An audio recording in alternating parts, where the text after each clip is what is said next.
Lined up. Catherine, are we good to go? We are online. Okay. Thank you, everyone. It is 10 o'clock, so I'd like to welcome everybody to the Municipal Planning Commission meeting for the County of Newell this June the 19th, 2025, and call the meeting to order. We have no need for excused from the meeting. We have a copy of our minutes from May the 22nd, our last MPC meeting. Are there any errors or omissions? Here, seeing none, do I have a motion? Adina moves to approve as circulated. All in favor of Adina's motion? That is carried then.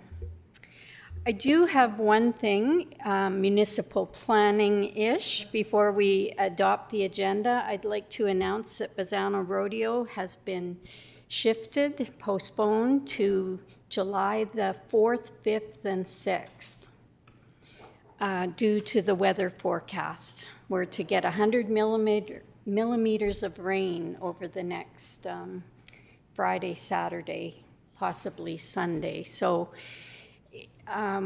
that is a reaction to that. So that includes the parade, the breakfast, the rodeo, the whole weekend has been shifted. Thanks for letting me put that out there to the airwaves.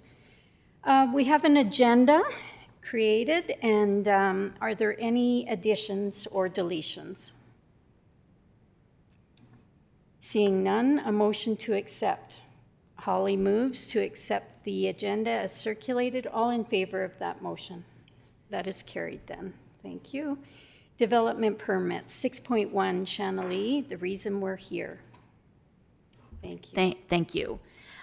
Development permit 2025040 is for the operation of a self-storage business in the Martin Industrial Subdivision. The applicant is requesting a variance to the west property line to allow for a security shed. Generally, the security shed is under 100 square feet, so it would have been exempt from a permit except for the proposed variance. The business will include 2 shipping containers, the shed, a shelter for firewood, and storage of up to 340 items, including recreational vehicles, ice fishing shacks, and boats. The applicant currently operates an ice shack rental business out of his home in the city of Brooks.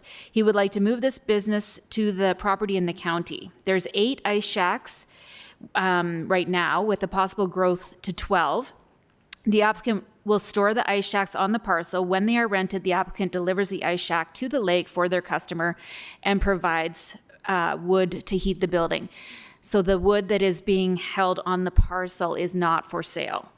The parcel is partially fenced, but will be completely fenced prior to the commencement of the business. In circulations, Municipal Services had came back with a request asking that there is a recess in the fence to allow for a truck and trailer, and it is in your package. Could you find it for me? So that there is no vehicles waiting on the road when they're working with the gate. There was no response from adjacent landowners. The Brooks IDP had no issues and did not request a meeting. We're recommending approval with conditions, and Mr. Decker is here to respond to questions. Thanks, Shanalee. Mr. Decker, we're just going to do a quick round of introductions before you get started. Neil, would you start us off? Good morning. I'm Division 10 Councillor Neil Johnson. Good morning, Amanda Philpott, Division 8. Good morning, Ellen Unruh, Division 7, around the village of Rosemary. Good morning, Greg Screever, Division 5, Lake Newell Resort and Castles area. And I'm Kelly Chrisman. I'm from the west side of the county, northwest side, Division 6. Welcome. Good morning. I'm Arno Dirksen, Division 9, the GEM area. Welcome. Matt Fensky, CAO. Hi, Holly Johnson, Division 4 of the areas of Scandia, Rainier, and Bow City. Hello, Adina Scandrip, Division 2, the hamlet of Chile and surrounding area. Good morning and welcome. I'm Dan Short from Division 1, Rolling Hills. Good morning, Lynette Kopp, Division 3, Patricia Millicent area. Welcome. Catherine Siakla, Communications Officer. Good morning, Emma Sinclair, Planning and Development Administrative Assistant. Good morning, Sandra Stanway, Brooks Bulletin. Shanna Lee, Development Officer. Hi, I'm Maria Jackson, Supervisor of Planning and Development. Okay, Mr. Decker, welcome to our MPC meeting. We're going to review your application. I'm sure there are questions. Is there anything before we ask questions that you'd like to add to the application? Any comments? No, I worked everything out with Shannon Lee for today, so she answered pretty much everything that I needed to know or to understand for our county land. So. Okay, we will ask questions now. Are there any questions? Lynette? So where exactly is this security shack going to be? I didn't see it on any of the maps. And why does it need to be closer than what our setbacks are?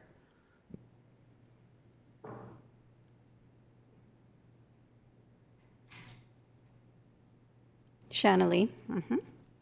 The location, or it's the development permit land air photo. The small red on the south of the parcel is the security shack. The two beside it are the shipping containers. And the applicant can respond further, but he just wants to have a variance to have it closer to utilize more of the land. Mm-hmm. Okay. Any other questions? Dan? These are portable units, right? So they're not being fixed to the ground? Yeah, everything will be portable. Even the shed will be portable. The sea cans are portable. I'm not having any cement foundations or any permanent structures, understanding that if you run electrical to a building, you'll have a fixed structure, but it can be disabled and removed. So the property, you know, in a matter of days would be just like it is today. Go, Neil. I think it's a really good idea on every front. It's tourism, economic development. Way to go. Holly? So is the variance just for that one shed, or the variance is so we're moving everything back so that whole line will be filled with storage items? Shanna Lee? The variance is just for the shed. So the vehicles that are movable, they can be parked right up to the property line, but we wouldn't allow structures that close to the property line. Okay. I'm not familiar with the property. What is on the other side of the property line? Is that a road allowance? Is that another property? Can you help me, Mr. Decker? Sure. So on the east side of the property, there's a current vacant building. It was Hemsing Drilling, Dave Hemsing. Okay. But the yard building is vacant. It is up for lease. And on the south side of this property is an organization that does like landscaping with straw and grass. So when you do construction for, say, bridges and I guess ditches and whatever, you would put their straw grass in there to help kind of maintain seeds, grass growth, vegetation, stuff like that. So they have a lot of straw bales in the yard. Exactly what they do, I don't know, but the other one's just a vacant. Just give oil me and an gas idea. structure. Thank you. Yeah, and I understand this is a self-storage, right? So people who partially self-storage, will people who store things can access it, or will have a code or whatever to get in and out of there when they need to? Yeah. Security cameras, and then at some point, once the property gets mature enough, that I could install an electric gate so that as they're coming in, they could just have a fob, press it as they're in motion, so the gate's already open when they arrive, so then we're not tying up any road space, and timing on that would be systematically But it's just for potential growth, and that's the only reason why I would want to put the shed there, is to have the security camera, and I could have a fixed structure, run some power from the power line to that building, and then. Are you storing the shacks in the city right now? No, I have my shack stored in multiple already existing storage yards. Yeah. So. Looks like a great idea. Welcome to the county. Thanks for, yeah. Thanks. Any other questions? No, I think this is a great idea, great business. I've seen your shacks out on the lake. And I'd like to make a motion to accept option 1. Any further questions? You've heard the motion. All in favor of Greg's motion? Oh, Dan, is that a late question? It's just, sorry, just thinking about that jog in the fence. Is that included with option 1? Yes. Yeah, okay. Yes. Thank you. Any further clarity? Okay, all in favor of Greg's motion? That is carried. You're good to go. Wish you all the best of luck with your venture. Thank you for coming in, answering our questions. We have no other business. We had no post-agenda items. Is there a reason for in-camera? Seeing no hands. Information items, there were none. Any questions in the queue, Catherine? Hearing none, I'll adjourn this meeting. And I'll suggest that we convene our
guys. Unruly. Yeah.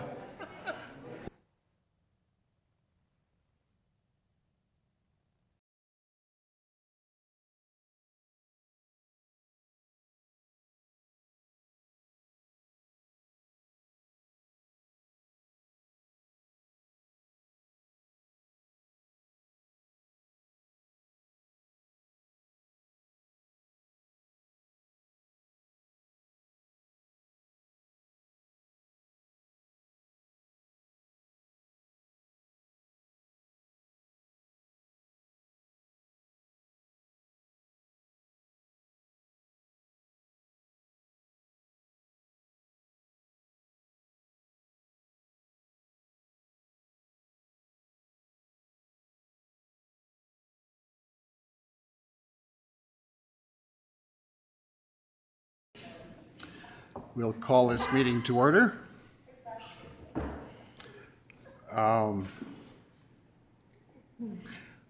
Seeing 10 councillors around the room, no one will be excused from the meeting. We have minutes of the June 5th, 2025 meeting.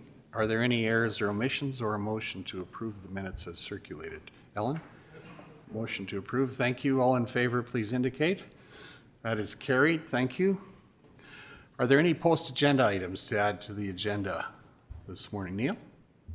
Just one real quick one, and it's not a posted agenda item. I don't know which one of you guys are on the Old Folks Home Board, but you're doing a beyond belief, absolutely amazing job. My mother-in-law just moved in there. I've never seen anything like it. So way to go, guys. That your support is going to a good spot.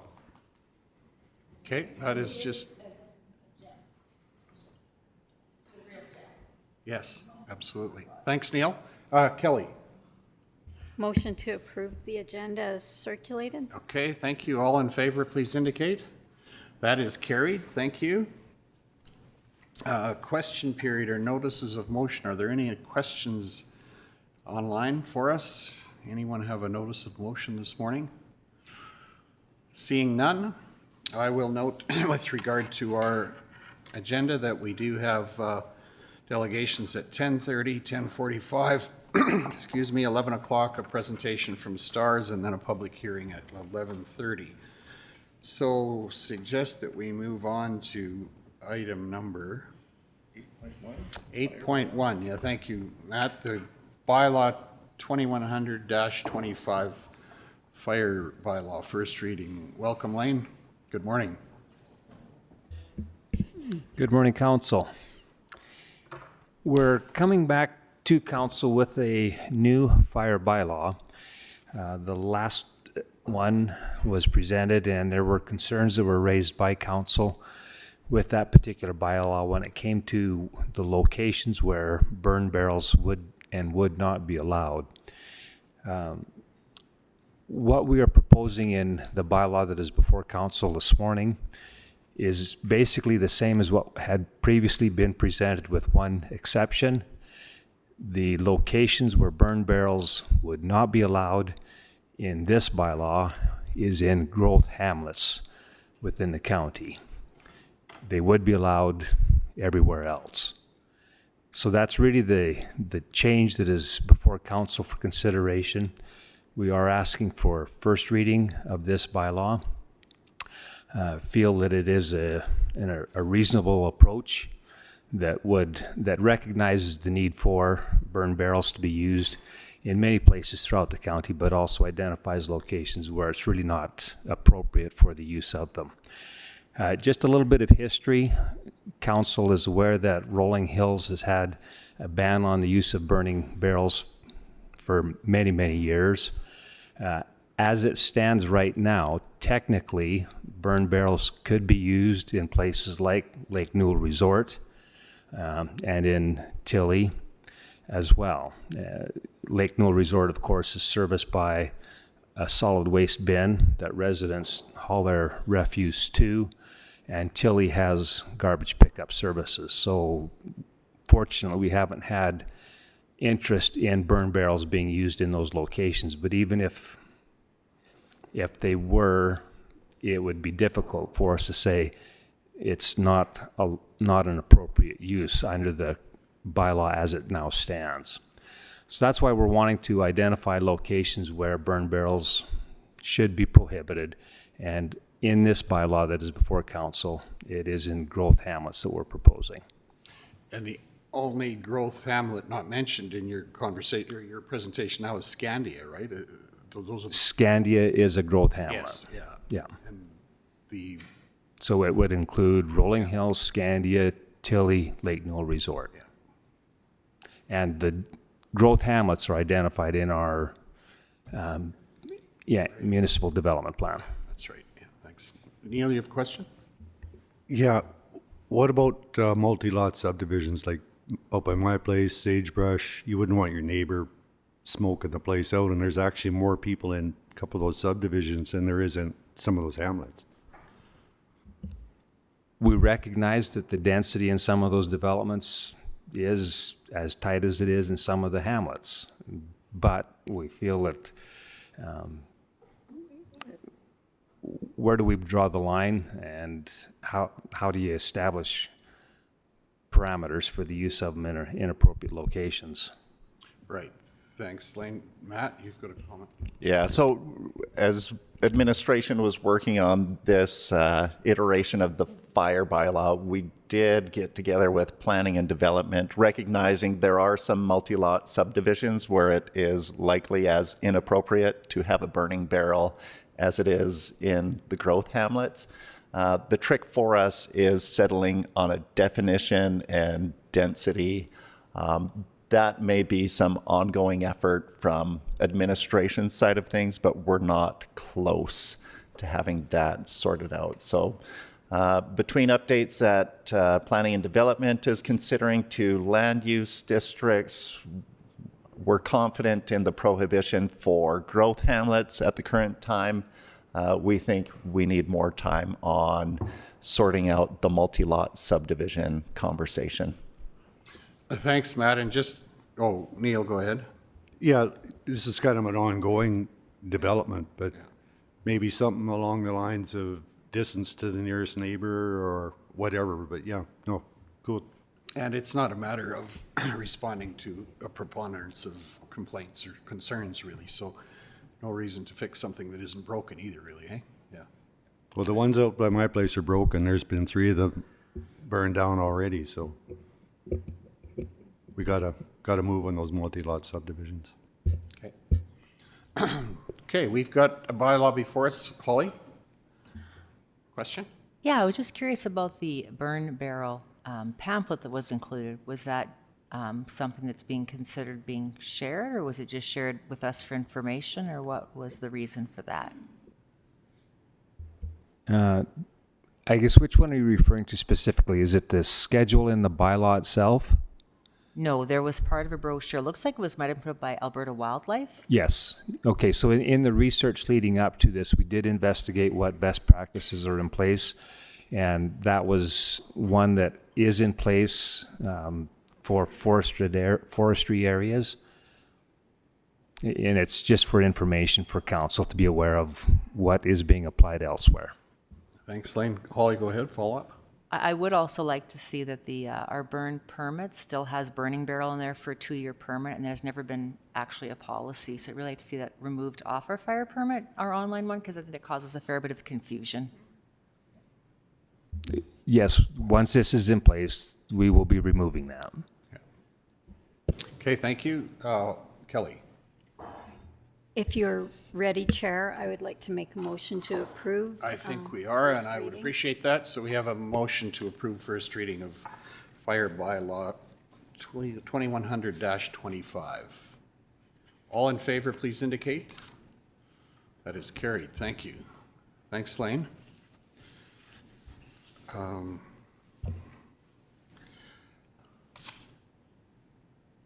Let's move on to 8.2, bylaw for the 2101-25 Newell Regional Emergency Management Partnership.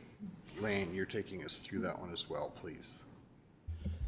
So the past on this, we did enter into an agreement in 2020 to establish a regional emergency management partnership that involved the 3 other smaller urban municipalities. The City of Brooks did not enter into it at that time. They have come forward with a request that was previously considered by council. This is simply the first step in the process of formalizing that expanded partnership to include the City of Brooks. What we are asking for is first reading of this bylaw. We would hold off on second and third reading until we know that each of the 5 municipalities have all endorsed first reading. Right. Yeah. Thanks, Lane. And as you indicated, really the only change is to include the City of Brooks in the partners part of the bylaw. Any questions? Holly? Just a clarification, under number 5.1, it says the REAC shall be comprised of municipal councillors, in brackets, preferably the chief elected officer. So I'm wondering why it says municipal councillors if you're preferring CEOs. That language didn't really make sense to me. There has been some flexibility in the past. I know that the mayors in your smaller urbans are elected by council after the general municipal election. We just wanted to make sure that it is that there is some flexibility, but the preference is that it be the chief elected official that is represented or representing their council on the REAC committee. Okay, thank you. Any other further questions or a motion? Oh, go ahead, Holly. I'm just wondering who will manage it, because it is it just elected by the members who will be, like, which CAO is going to manage it, or which fire chief? I didn't really understand from how the agreement was written. Just clarify, when you say who will be managing it, what are you referring to specifically? Well, having read through it, it's kind of a long document. I can't say exactly where I came across it off the top of my head.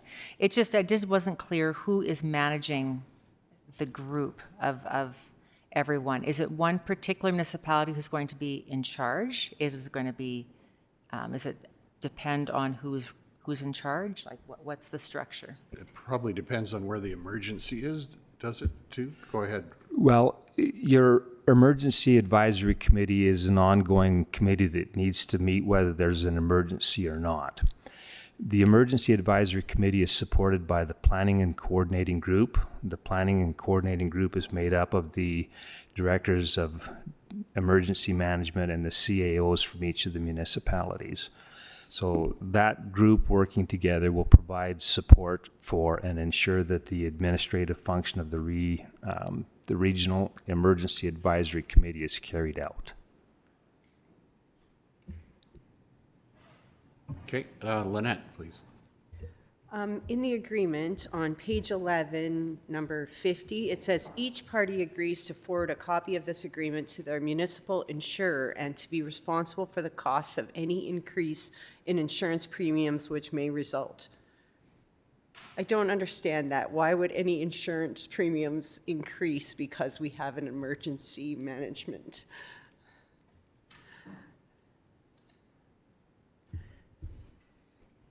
Which clause again? Page 11, number 50 in the agreement. Yeah.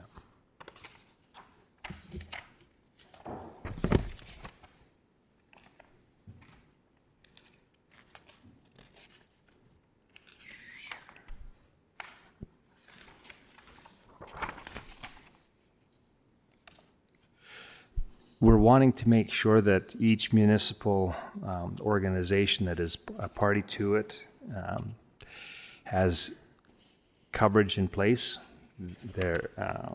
It's just a standard requirement.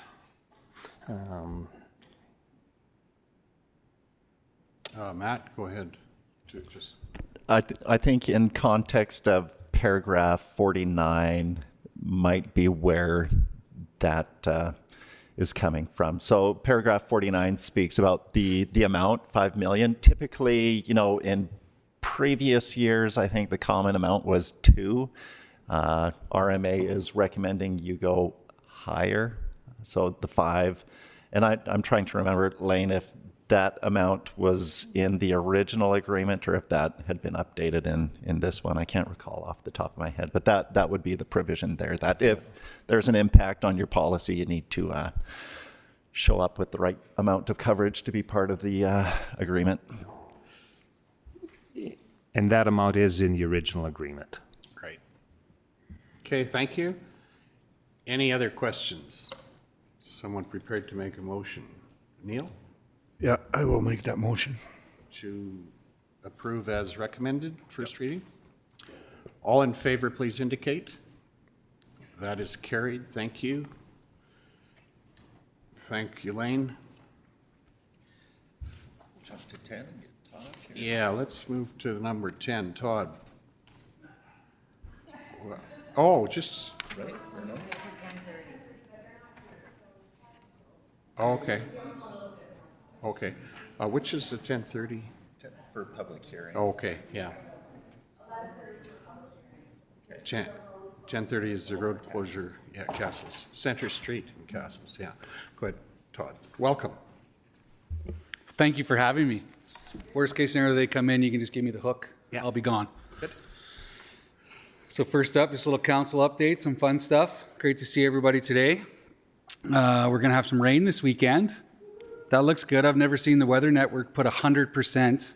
So might as well cut some hay, Lynette. I think that's important just to guarantee. You started yesterday. You started yesterday? Thank you. Everybody can just send Arno a quick gift in the mail. That'll be fine. In the mail. Isn't there a strike going on? All right, so one of the fun things we've talked a little bit about before, the pasture power up that Austin and Foothills Forage have been working on. They went out and did some mowing earlier this week. Ken brought his roadside mower out. They mowed some strips between the trial areas. We're working with 2 landowners kind of north of Patricia. They're out there this morning doing some of the spraying with 4 different chemical products, I believe. So some great partnerships there. And hopefully we'll be able to have a great showcase next year. So apparently we don't have enough research stuff going on at CDC. We thought, what the heck, let's try some research stuff in Patricia. So some exciting stuff there. We did get 4 of the 6 Century Farm signs on the go. So we're excited for that. The other 2 I just haven't not been able to get a hold of. And yeah, so anyways, we'll have those soon. And if I can plan it appropriately, maybe I can bring one in to show you guys what we have come up with. So each of them looks a little bit different, but it truly doesn't matter because it's not my sign, it's the farm sign. So it's kind of exciting. In terms of hamlet mowing, we're keeping up, but we're not necessarily staying ahead. So if you do get any complaints from your constituents, just let them know that we are coming soon. But I think we're doing okay. This week's rain, we're actually probably just maybe starting to get ahead because we haven't got a lot of rain. And now if Arno's haying does what it's supposed to do, we'll be full force for most of July as well. So thank you, Arno, for that. Appreciate that. We did host the Weed School down in Rolling Hills. We had 75 participants from all over southern Alberta and the Eastern Irrigation District. So we were excited to have them there. But yeah, I think it was a great day. They learned all about pesticide safety as well as spill cleanup, how to deal with potentially angry ratepayers and de-escalating a situation. Randy did a great talk on that, and as well as paperwork and dealing with wildlife. So all the great things that weed inspectors get to deal with. We started roadside spraying. We did get the contract to do the Volker roads again, or the Alberta Transportation roads, I guess, in partnership with Volker. So we had our safety meeting and we did those, or doing those. I think they should be actually wrapping up the Volker roads this morning, and then we'll be moving on to local roads, which are plumb full of sweet clover this year, if you haven't noticed. A little bit of rain last fall and the sweet clover showed up. So hopefully you'll see them curling over here pretty quick. We are spraying on the south side of the Trans-Canada Highway primarily, with cleanup on the north. So in terms of other roadside programs, the mowing did start on the north side, so all 3 mowers are ripping through acres or miles up there. That's exciting. I got the ASB grant report on my desk. That's due June 30th. If anybody wants to help me get through that little piece of administration, that would be fantastic, because I always put it off until June 29th, which this year is a Sunday. So that's no fun. Skip church that day, I guess. Some of the other fun stuff, rural beautification. We need some more nominations. We got one, and it was Todd that put it in there. Like, I entered it into the spreadsheet. I didn't nominate them. So I looked on Monday. We only have one, so we need some more. So if you know of any beautiful deserving yards, which is not very hard to find, please make sure you let Jolene know, and she will add them into the spreadsheet, because I'll be busy working on the ASB grant report.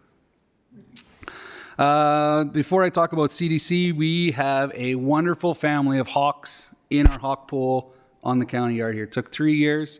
So if anybody's ever put up a hawk nesting pole, it takes some time. Last year we seen, well, I'm going to assume the mother, because they usually choose the house. But they started perching there last year, and they actually 3 little babies in there. The guy that runs cattle out here on the lease, he flew his drone and took some pictures for us. So pretty exciting to see. I believe they're Swainson hawks, little white guys. I've never seen a baby hawk before until they're fledglings and they're kind of flying around. So sorry. Have you named them? No, I just got it last night, so I'll come up with some cool names. Todd Wheeler Joe, I like it. All right, and then CDC, I don't know if you guys know this, but it does take up a little bit of energy. We have seeded all of our unused research land to barley. That's about all I know how to grow. So that is what we are growing. We've got some great partnerships down in our Bow Island site. We had actually, it was all kind of custom done. So custom sprayed, custom worked, custom seeded, and we're getting it custom irrigated. We were down there yesterday. Our wonderful project coordinator got to learn how to drive a tractor and a mower.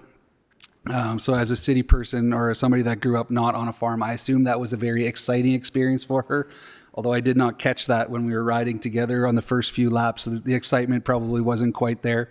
But she didn't have to run the weed whip that I did, so she was probably pretty happy. But anyways, we have spent quite a bit of time trimming some trees around the site, as well as we've been working in the rose garden, getting that to a somewhat reasonable state. It takes an insane amount of time to prune dead stuff out of roses that have not been pruned in a long time. Todd sat on a 5-gallon bucket for about 4 hours one day, and I did 3 roses. It was the worst experience of my entire working career.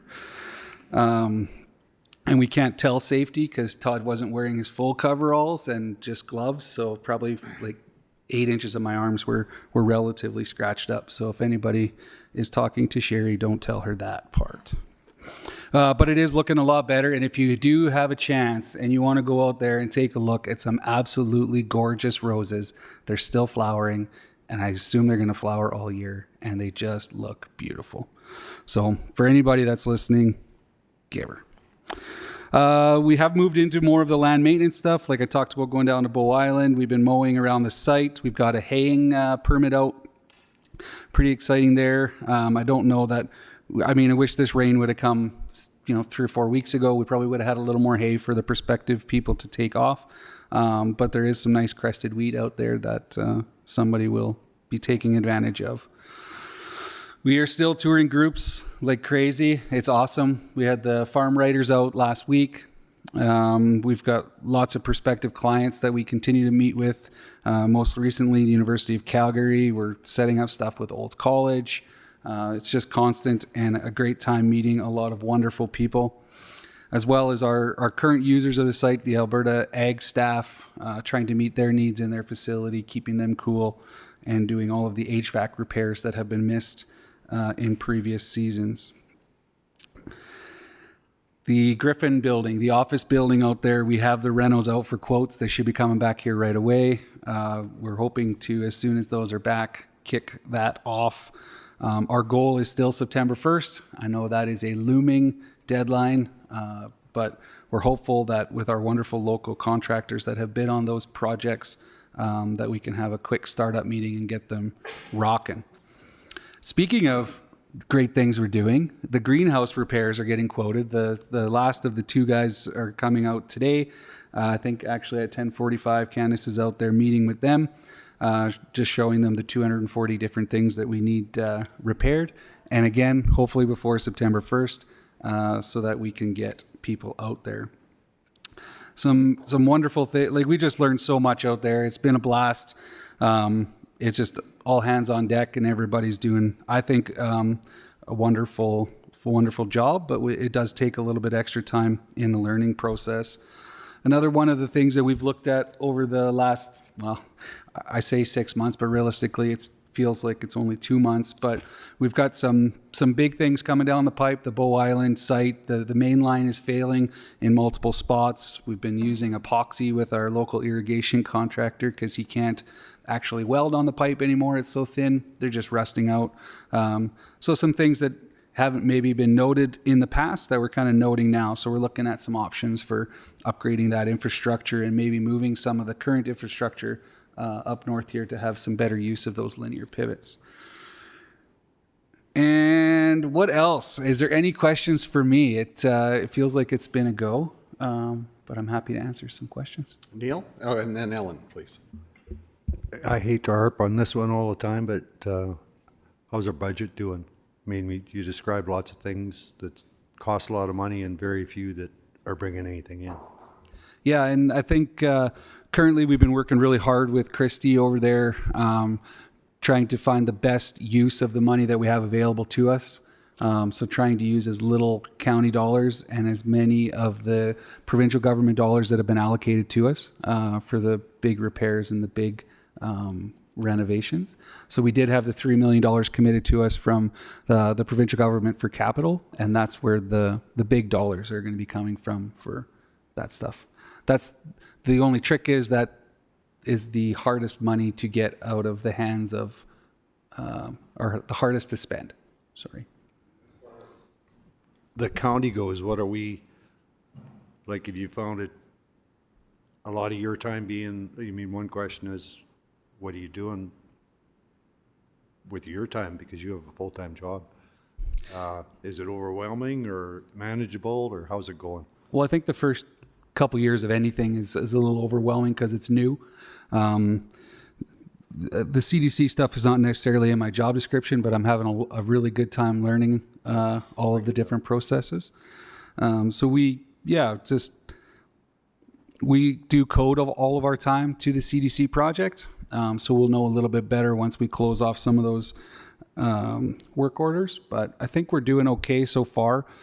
We're still summer, so power use and natural gas is not really big right now. So I could tell you we're doing amazing, but September 1st is coming too, and it gets a little chillier. So. Thanks. Thanks, Todd. Ellen? Todd, the Ponderosa site, is that in hay or is that been seeded in barley as well? That was seeded last fall to winter wheat. So there's 25 acres of winter wheat out there.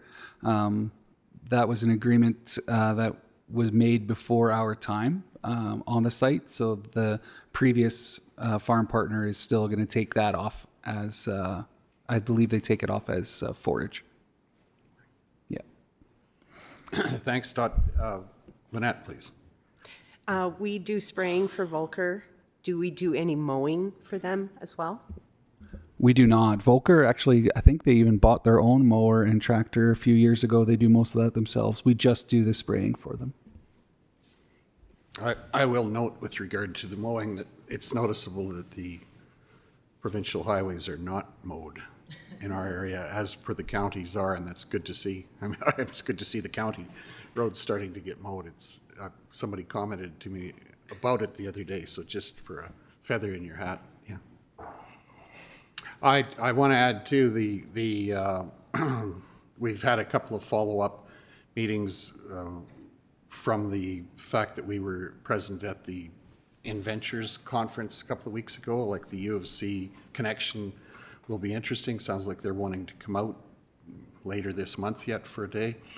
And also Olds College is following up to come out, I think, directly in terms of timing, at least related to the connections some of us were able to make at InVentures. So just to tie some things together, I think that's interesting, as well as some other things that are coming forward with other organizations. I think PEP and other organizations that will have an interest in what's going on out here. So all good to see. It'll be interesting to see what later this year and next year looks like as a result of the good work you're doing to try to get things going again. Yeah, and it's a really good point. Like, truthfully, we meet with everybody. So if somebody shows interest, we meet with them, we talk to them, we put on a salesman hat, and we kind of go about our business. And I think that word is coming out there that, you know, the place is back, the place is open for business, and we want people there. And we're at the point now that we're not doing the cold calls. The cold calls are coming to us. So, you know, we have a group coming out July 2nd that we didn't even know existed. And they're showing up in a limo with 9 guys, and they want to see the site. And that's straight from them. They take these tours and they want to see some sites. And ours was one of them on the list. So we get 45 minutes of their time on July 2nd, and that could be 45 minutes well spent. So it blows me away, the amount of people that knew of it but have never taken advantage of using it. And I'll just respond, or just to add to this, Candace and Todd were at the ADJOURN round table, or roundup, I guess they called it, which I was invited to go to as well, which in Cremona last week, was that? Yeah, lots of, I mean, people like Todd said, coming to us to talk about what's going on and interested to be part of it. A conversation with Dr. Redmond afterwards was very positive about support and moving forward with this initiative to see things happen here. So that's a larger context. That's the funding group for much of agriculture's research in Alberta. And they want to be, you know, they're excited about what the potential is. So that's good to see. Just a question with regard to the quotes that you said were happening for the Griffin building and other updates. Are we doing that, or is that being done by the province of Alberta? Well, it's a kind of a shared responsibility a little bit. Christy, our on-site coordinator there, she does the paperwork side for it as the government employee and submits it. We just work with her to outline the priorities and to find the companies to bid on the projects. So it's local? Local, yes. It is not in Edmonton? Correct.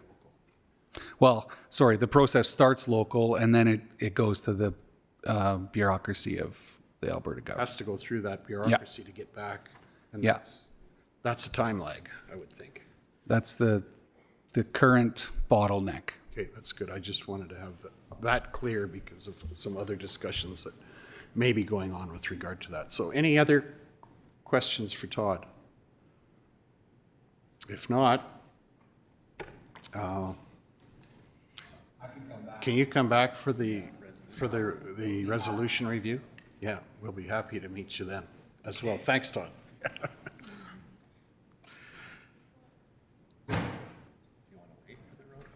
The road closure.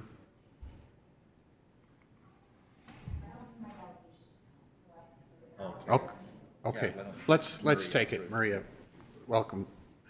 I think we were expecting a delegation in that isn't coming in now, it looks like, so we're a little behind. It's 10:30, but we should be good. Thank you. I'll just quickly pull up a map so we can.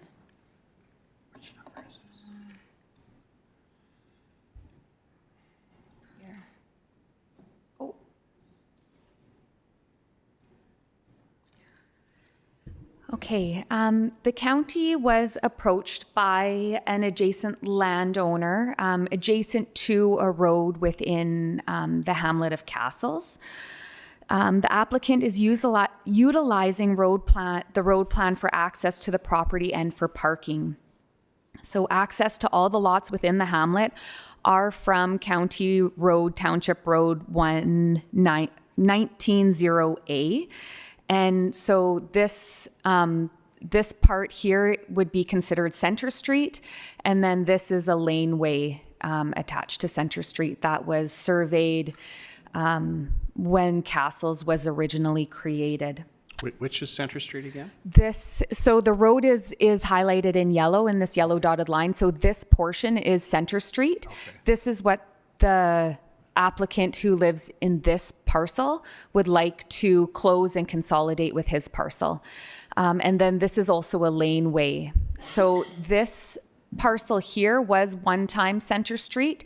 That was closed and sold as a lot in the 80s. And then this laneway continued at one time to here and then came down to connect to this township road. And that was closed in 95, this laneway and consolidated with the adjacent parcels. So the county does have a policy that states that an undeveloped road allowance will only be considered for sale if suitable land is provided for alternative road dedication in exchange for the road allowance. I think that in this circumstance, the road could be considered for sale because the road to be closed is a road plan and not a road allowance. That all parcels that are adjacent to the road have access from the township road, and portions of the historical streets in Castles have been closed and consolidated. So the southeast of 5 has access from the township road, and the connection to this laneway has already been sold. So I think council could reasonably consider closing and selling these portions of road. Because this is a road plan, it can be closed by resolution, which means that it doesn't need 3 readings of council and it does not require a public hearing. But it does require that we reach out to all the adjacent landowners and get their okay. So the applicant has approached the county in the past. It was presented for closure and sale in 2018. So at that time, approval to proceed was given by council, and then it came to council for first reading. There was discussion about the sale price at that time, and then the applicant decided not to go further. I also talked to the applicant in 2024. There was a price determined by the assessor at that time, and the applicant decided not to go further. So he is wanting to pursue this once again. Council, if you would like to go with the closure and sale, it does need to be sold at market value if it's going to that specific landowner. So the value can be determined by an appraisal, which would be completed by the adjacent landowner, or the purchase price or the market value, could be determined by our assessor. So those are 2 options. It is recommended that council give the approval to proceed for the closure and sale. Then administration will go and discuss with the applicant how they'd like to go forward with the determination of market value. At that time, we'll come back to council for a resolution and we can discuss the terms of the sale. And in discussion with adjacent landowners, the matter of if anyone else is interested in the property will also be discussed. Is that part of the discussion that you're thinking of? Go ahead, Maria, please. Yes, thank you. That's a good point. So it will be a discussion with adjacent landowners. This still needs to get approval by Alberta Transportation, and part of that package will be a signed letter from the adjacent landowner saying that they are in agreement. It would be my recommendation that this rectangle parcel be separated from the laneway, and the laneway be consolidated with the parcel adjacent to it, rather than this whole tail being consolidated with this parcel. I think that would just eliminate any future conflict. Right. So those are still details that are ahead of us that are practical in terms. Yeah. Okay. Thanks. Kelly, go ahead, and then Helen. So Center Street, the rectangular piece, looks like it's being used. So is that by the interested party? And for how many years has this been in use? Do you have an idea? Go ahead, Maria. It has been in use for a long time. And they've come to the county since 2018. So it was always just it didn't go further than just a discussion with council. So I do think that something needs to happen one way or another, whether we close and sell it or we get into a license and encroachment agreement. Okay, thank you. Ellen?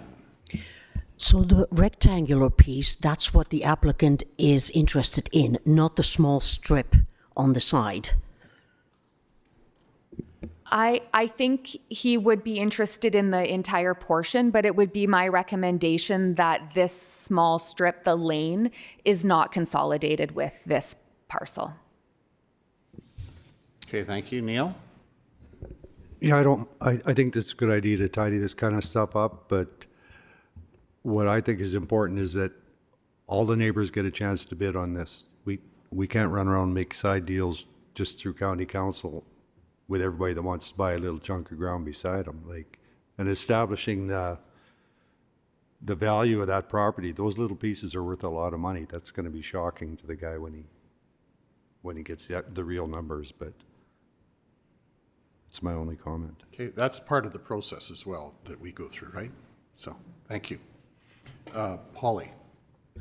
Is this two different lots people are living on, or is it just one big lot? I can't tell. There's two driveways, but is it actually two separate owners on two separate pieces? And then where is this in Castles? Like, I can't tell from this where it actually is. Can you help? Go ahead, Maria. So this is a lot. This is lots 1 and 8. That's a separate lot. This owner also owns the southeast of 5. And then this lot 1 is the person that would like to purchase this portion of road. So this driveway services this lot, and this driveway on the road services this house. As far as I'm aware, there is no permanent structures on this driveway. It's just things that are parked on the road. This is, if you continue past Viterra on that highway, it's just northwest of there, I guess. So if the Center Street parcel in yellow, that's boxed in yellow, was to sell to someone other than the interested party at this point, that wouldn't work, would it? Because then that property wouldn't have access, or what's the outcome of that scenario? Go ahead. Well, yeah, that would be very unfortunate for that lot owner. He would have to change his access, so it would have to come off of the township road, and he would have to get everything off of that lot. Okay. So Mike, are we getting ourselves into a potential tight spot by proceeding with this, or is this, that's all manageable within the process that we would go through, would you say? Council can go ahead and decide to sell that portion of Center Street to the lot owner, as long as it's sold at market value. If council would decide to, open it up to the highest bidder, that's where it could become a problem, and I'm not sure I would recommend that course of action. Okay, but we'll determine that as we move through this anyway, right? Okay, thanks. Lynette, please.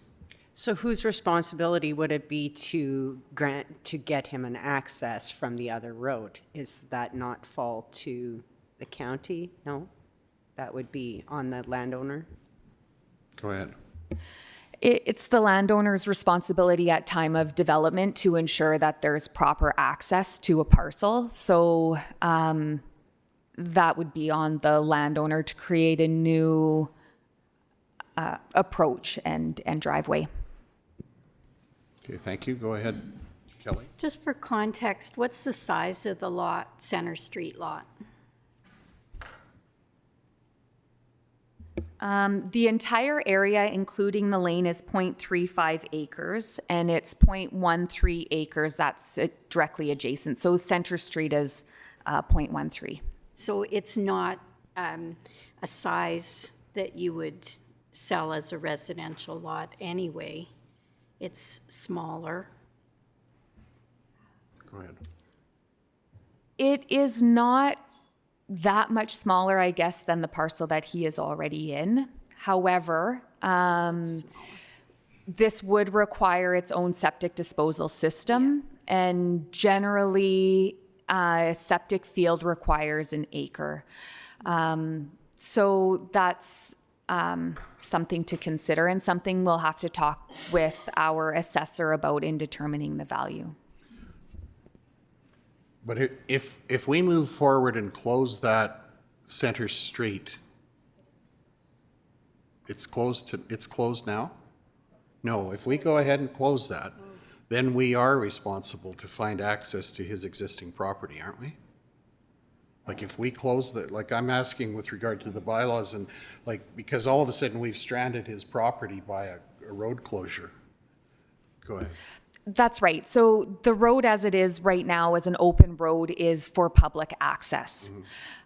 It is not for private use. So the way it's being utilized would need to change, should change. But if municipal services isn't in a position to allow another road allowance, then a road approach off of that township road, then administration couldn't recommend the closure and sale of that road. So that's right. If we would close it and sell it as a standalone lot, then we would have to provide alternate access off of the township road. Right, and facilitate and like build it too, really, right? Because there's access today, and we would be taking that away if we isolated that. So basically, what we're doing is proposing to consider closing this for sale to the adjacent. Like, this isn't to be sold to anyone other than the adjacent landowner, basically. That's right. Okay. Great. Okay. Neil? That's where the problem comes in, because just because one landowner wants it, there could be another landowner there that could get these parcels and combine them with their own pre-existing lot. I'm really against making a side deal. Go ahead. Maria, you've got a comment to that? Yeah. Yeah, and I guess that's why that provision is in the Municipal Government Act, that it needs to be sold at fair market value if we're looking at one owner. So in 2004, when I spoke to our assessor, it was valued, that 0.35 acre parcel, at $26,100. So that would be that, you know, it significantly increases the value of his property. Yeah. And the assessment still has to be done to find current. That was back in the day, basically. Yeah. Okay, Holly? So if this person is opposed to that price, do we have the option to close it and lease it to him at a comparable rate? Like we're trying to, because I mean, the fact he's using it to store his things for no, and not paying anything isn't acceptable either. So is that an option? Go ahead. That is something that we can discuss. So we could keep that open and use it as center street. So then that portion of road would be then on the street, but anything that's stored on there would be considered an encroachment. So then it would have to be removed. The other option is that we close it and lease it to him. And right now the lease fee is $100 per year or a portion thereof. Okay, thank you. So our proposal recommendation to proceed with road closure will open the discussion with the neighboring community to see if there's any other concerns or interests in that property, correct? And if we decided to, then we could just withdraw the road closure if there's concerns. Is that the process that we're going through? And I suppose we should know this, but I think it's important that we clarify the process for ourselves here. You know it. So council can give the direction if you'd like to proceed with the closure and sale. Then we will go to the landowner, we'll decide terms or we'll discuss terms to present to council. We will get notification out to all the adjacent landowners, have conversations with them, ensure that this is something that they're willing to proceed with. And then we'll present it to council again for the final yay or nay. Okay, great, thank you. Lynette, please. Do we know if the person that's got the little strip beside them, if they're interested in buying the path or whatever you want called that, the lane, that's what you called it? Go ahead. I don't know that specifically at this time.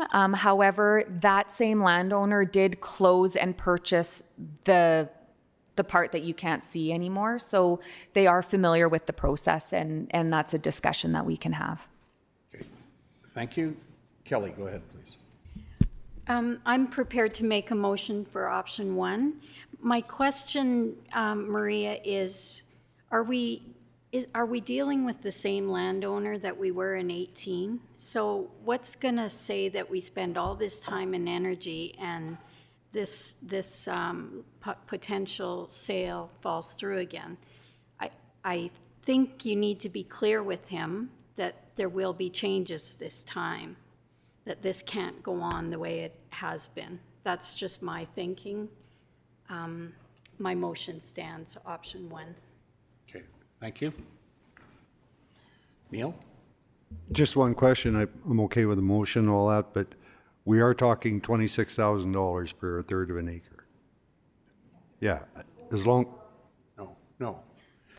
That's an old number. This is. Oh, it might be. It might be higher for current market value. Yeah. No, it might be higher, but no. Yeah, as long as we don't give it away. Okay. Thank you. Any further questions? Ellen, go ahead. Just for clarification, Maria, so the road right now, his approach, the applicant's approach, is legal because it is a road allowance, right? So it's just the illegal part is that he or she is putting the equipment or whatever that is parked on that parcel. Okay, thank you. Okay, thank you. Any other questions? Ready for the question? All in favor of the motion that we proceed with as per recommendation, please indicate. That's carried. Thank you. Thanks, Maria.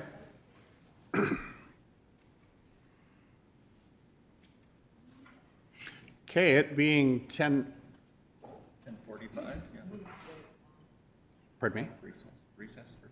Let's take 5 minutes. The group from Rosemary is here, so we will we'll have you come forward through the recess, and let's get together at 11:15. Right?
Let's reconvene. Agenda item 9.1. Request from the Rosemary Ag Society, and we have representation here. Welcome this morning. Lane, would you give us an introduction to this? And should we do an introduction of all of us here? Do you know everybody in the room? I don't know everybody. Let's have introductions. We'll start with Neil. Go ahead, please. I'm Division 10 Councillor Neil Johnson. Good morning, Amanda Philpott, Division 8 Duchess. Good morning, Ellen Unruh, and I represent the countryside around the village of Rosemary. Good morning and welcome. Greg Screever, Division 5, Lake Newell Resort and Castles area. Morning, Kelly Chrisman from the northwest side of the county. Good morning, Arno Dirksen, Division 9, Gem area. Welcome, Matt Fensky, CAO. Holly Johnson, Division 4, Scandia, Rainier, and Bow City areas. Hello, Adina Scandrip, Division 2, the hamlet of Tilly and surrounding area. Good morning and welcome. I'm Dan Short from Division 1, Rolling Hills. Good morning. I'm Lynette Kopp from Division 3, Patricia Millicent area. Hello, I'm Catherine Siaklik, Communications Officer. Hello, Ariana Nielsen, Executive Assistant. Hi. Whoops. Hi, Sandra Stanway, Brooks Bowl. And do we have a mic for Jackie Seeley's here representing STARS. She's going to be presenting in a few minutes as well. And Stuart Lucci's our fire chief, and his assistant Corey Cochran. Yes. Welcome.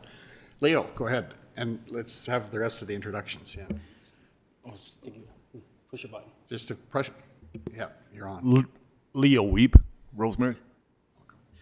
Brad Hall, President of the Rosemary Ag Society and resident of the lovely county of Newell, Division 7. And I'm Barb Vanny. I'm the treasurer for the Rosemary Ag Society, and I'm here just for moral support. Great. Welcome, Lane. Why don't you give us the background to the discussion this morning? Yes, just a real quick introduction to the request that's before council here. The Rosemary Ag Society has submitted a funding application under the Recreation Facility Improvement Funding policy. The project estimate is $18,000. Given that it falls below the $50,000 threshold, it actually could be considered by council for a higher funding allocation of up to 70%. The society is here to provide details for the application. It certainly meets the criteria of the policy. Thank you for that background, Lane. Brad, do you have more to add, or you want to? We have the presentation and the recommendations, so you're welcome to provide some more information for us. I'll add a little bit more. Well, our complex was built in 1983 around the old outdoor arena. 2001, we started construction for the ice, the cement, and for the ice plant to come in. So 2003, the actual plant was started. Since then, we've done an overhaul on the plant in 2014, and it cost us about 10 grand at that time. So each year, we put about 1,200 hours on this plant, and it takes wear and tear and needs to be upkept. So they recommend every 10 to 12,000 hours to overhaul this unit. We had 2 quotes put out. One came back at $17,275, and another one came back for $16,750. We went with a lower quote because that's our regular mechanic, and they do their maintenance and look out for us on that way. So we do this preventive maintenance.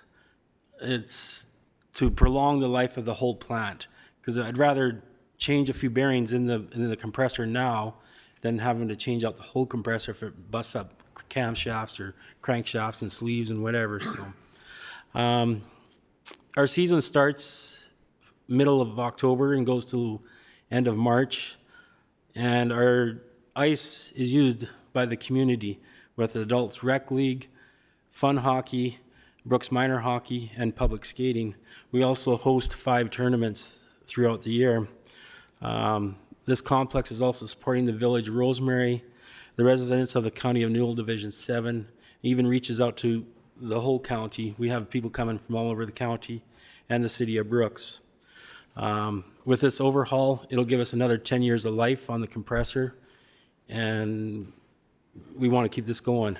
I'm going to turn some time over to Leo. He's our coach for and lines up the fun hockey, and they do a lot of the use of the complex a lot.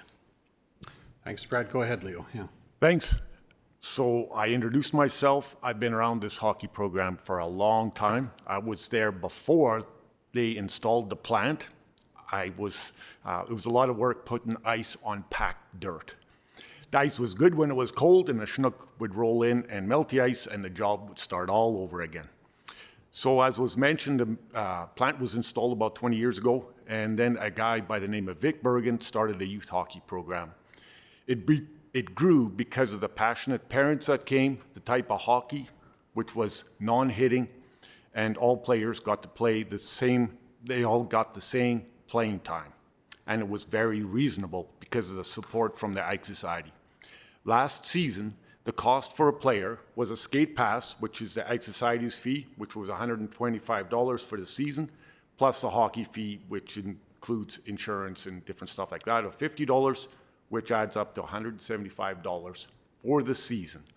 This includes one practice per week, one game per week, plus unlimited time, like Brad was saying, with shinny or public skating. Our league attracts a lot of out-of-town players, mainly from across the river. Cessford has a lot that come. Brooks has a lot.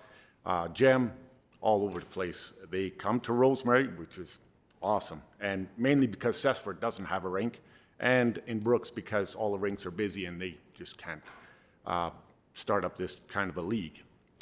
We have 4 teams that range in age from 5 to grade 12. There's usually around 60 players total, and the last few seasons we've had to split one team, one age group, because there was too many players. So it's awesome to see. It's grown over the years. We have awesome coaches, and the parents are incredible to work with. And so I hope you all see the importance of this hockey program for our community. Thanks. Thanks, Leo. Any other comments or presentation? Are there any questions from council with regard to this? Neil, go ahead. Yeah, I want to commend you on that type of hockey program, Leo. That's fantastic. Those kids wouldn't have a chance without something like that. So good work. It's really neat. It's not just me.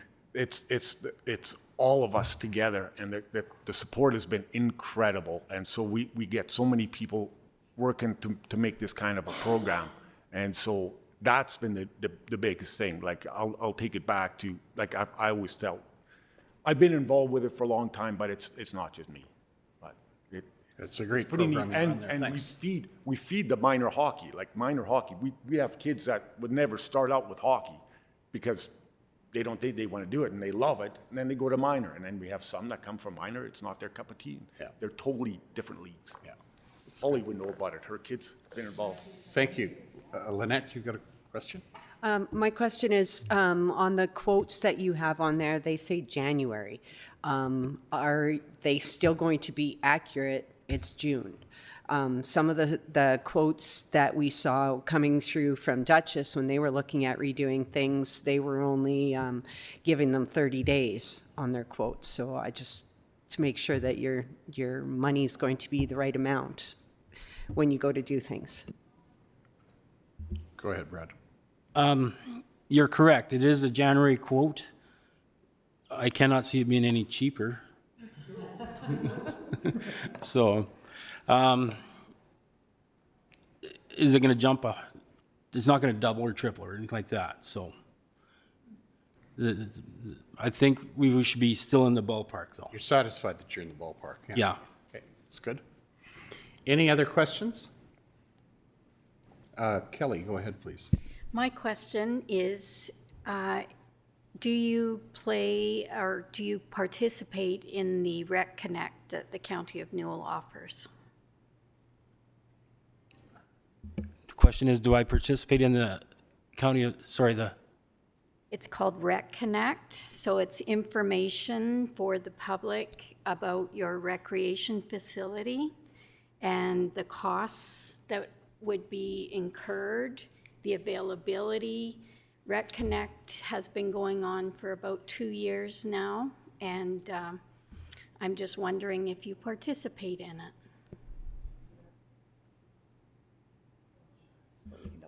We can double check, but from our best of our knowledge, we are participating in this. But you don't know. Don't know for sure.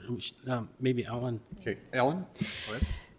I think it was looked at and it did not work for us. They thought it was a great idea, but I believe that our hired personnel likes to book it themselves. That's from what I remember. Okay, thank you. Adina? So I just want to clarify, with Rec Connect, you can't actually book on, you can't yet. Can you? Because it wasn't set up like 6 months ago, you couldn't book on. Well, so each facility decides whether or not they want to do the online booking or if they want to be information only. The CAO of Rosemary was approached many times about joining Rec Connect and just was not receptive to it at that time. Okay, that's okay. That's applies to a number of different communities. It's a choice. Go ahead. So a follow-up to that question then, if you're not aware of it, I would encourage you to learn about it and dig into it, because it is an opportunity to increase your usership and make it available to the public. This is a no-cost program that the county is making available to all users within the County of Newell. So I really encourage you to dig into it. I think Catherine has some more information too. Catherine? Yeah, I'd be happy to send you all the information about Rec Connect, and you can go and dig around in the website and see what it looks like and how it can be used to your benefit. And Rec Connect does have information on all of the facilities within the council, within the county? Not all of them, all of the ones who want to participate. Okay, even for information. Yep. Okay, thanks. Go ahead. First of all, yes, I had all my kids in fun hockey, and we spent a lot of time at the Rosemary Arena. Good cafeteria, probably the best one. And I'm in favor of the application. I guess my question is for Lane. I'm wondering if we need to redo the funding form, because I think we have not yet had any organization actually complete everything on the funding request form. So I'm wondering if we need to change it because the information is not matching what we're getting. We can go back and revisit the form.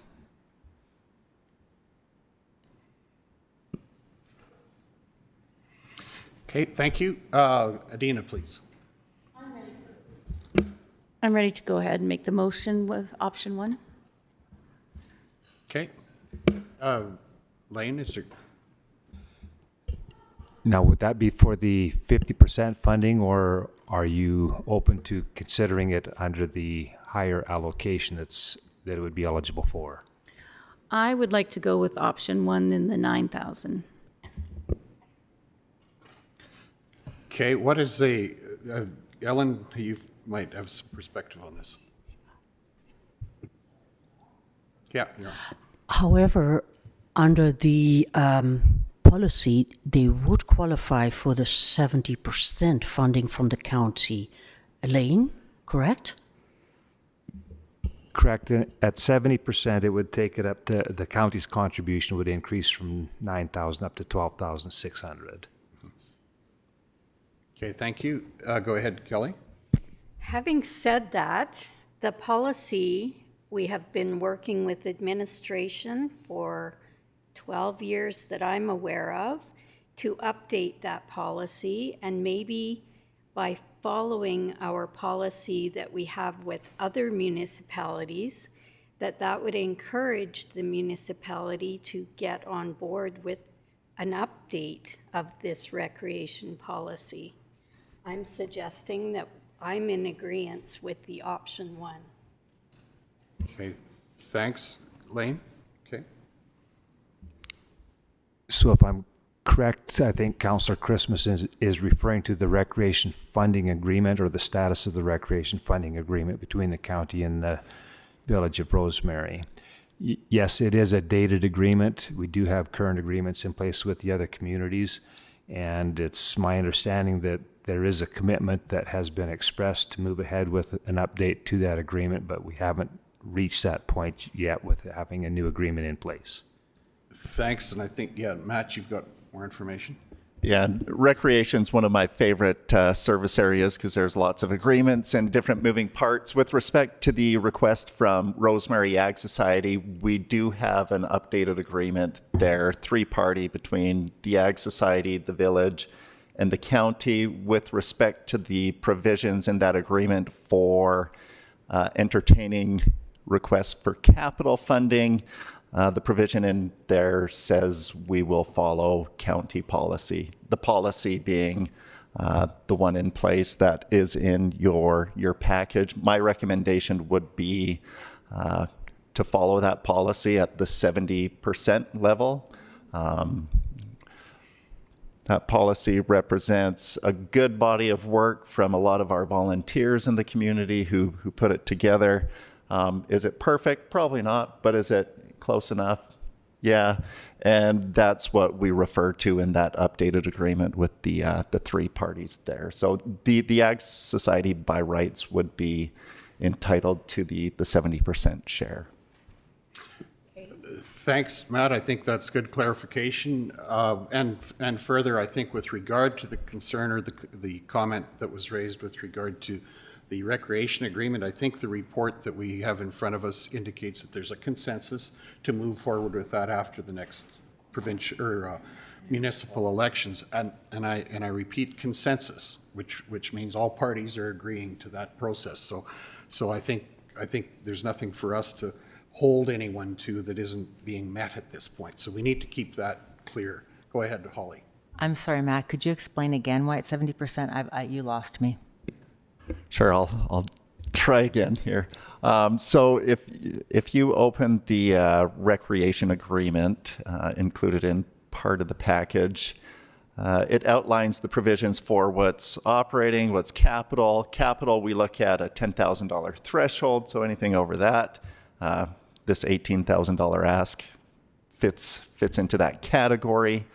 Scrolling down under section 3, it is paragraph 3.5, which speaks to the capital funding specifically, where the county agrees to consider contributions for any capital expenditures required for society recreational facilities during the term of the agreement in accordance with county policy on a case-by-case basis. So that case-by-case basis might give you a little bit of wiggle room to wiggle.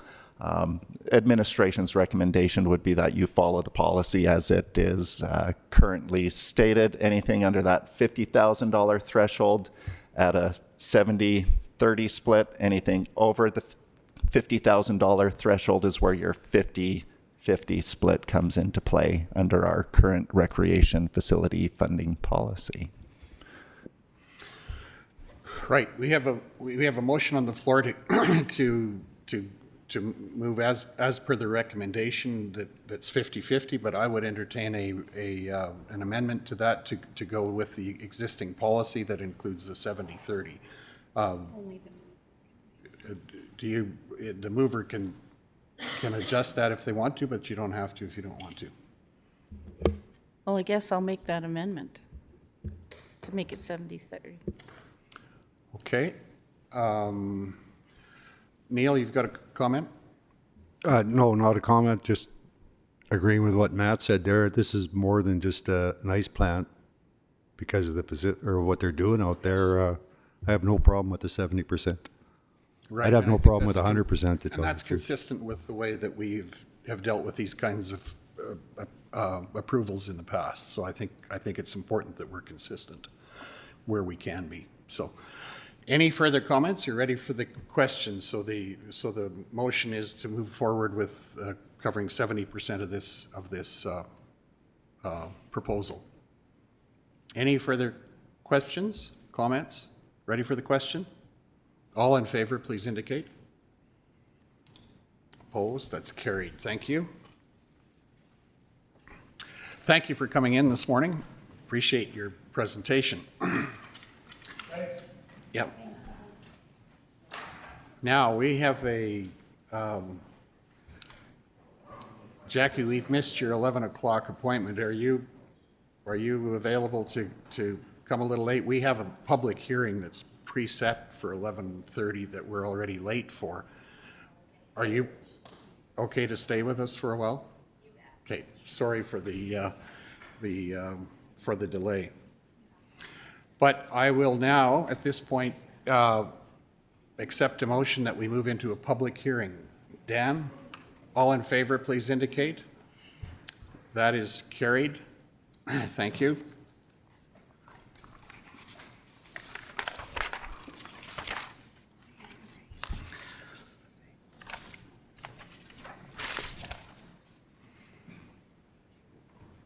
So this public hearing is for the proposed removal of a municipal reserve on 23 Municipal Reserve at Bow City on the southwest of 131717 west of 4. Lane or Maria, are you going to give us the background to this, please?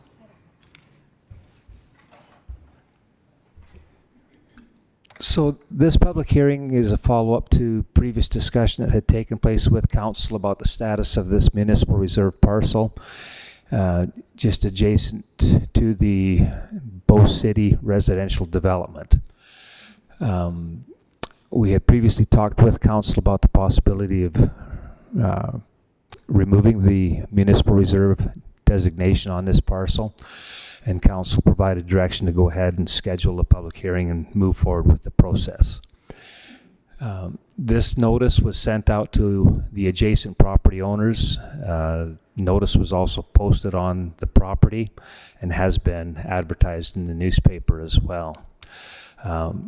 What has been proposed is that the reserve status be removed from the property, and once that has been done, then council would be in a position to move forward with considering other uses for the future of that current municipal reserve parcel. The purpose for the public hearing is to receive input from anybody that feels they may be affected by the proposal. We have received no written comments, but I understand that there is an individual in attendance that is wanting to speak with council about it. That's really the background information for council to consider going into this hearing this morning. Right. Thank you, Lane. So at this point, is there anyone who would like to make a comment or a presentation with regard to the matter at hand? Public hearing this morning. Anything online, Catherine? Seeing none?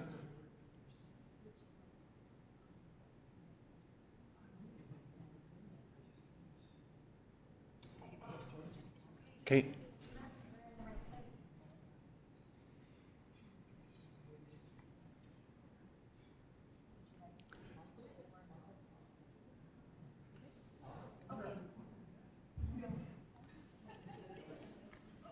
Okay, so the subject at hand is the removal of the municipal reserve in the hamlet, or the, Bow City.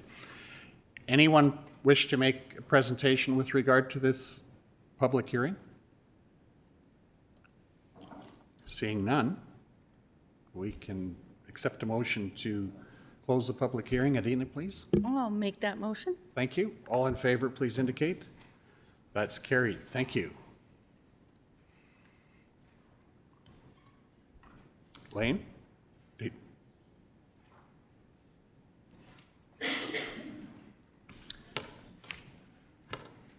Okay, we've made up some time. Jackie, sorry that we're 40 minutes late for your presentation. Sometimes the agenda gets the best of us.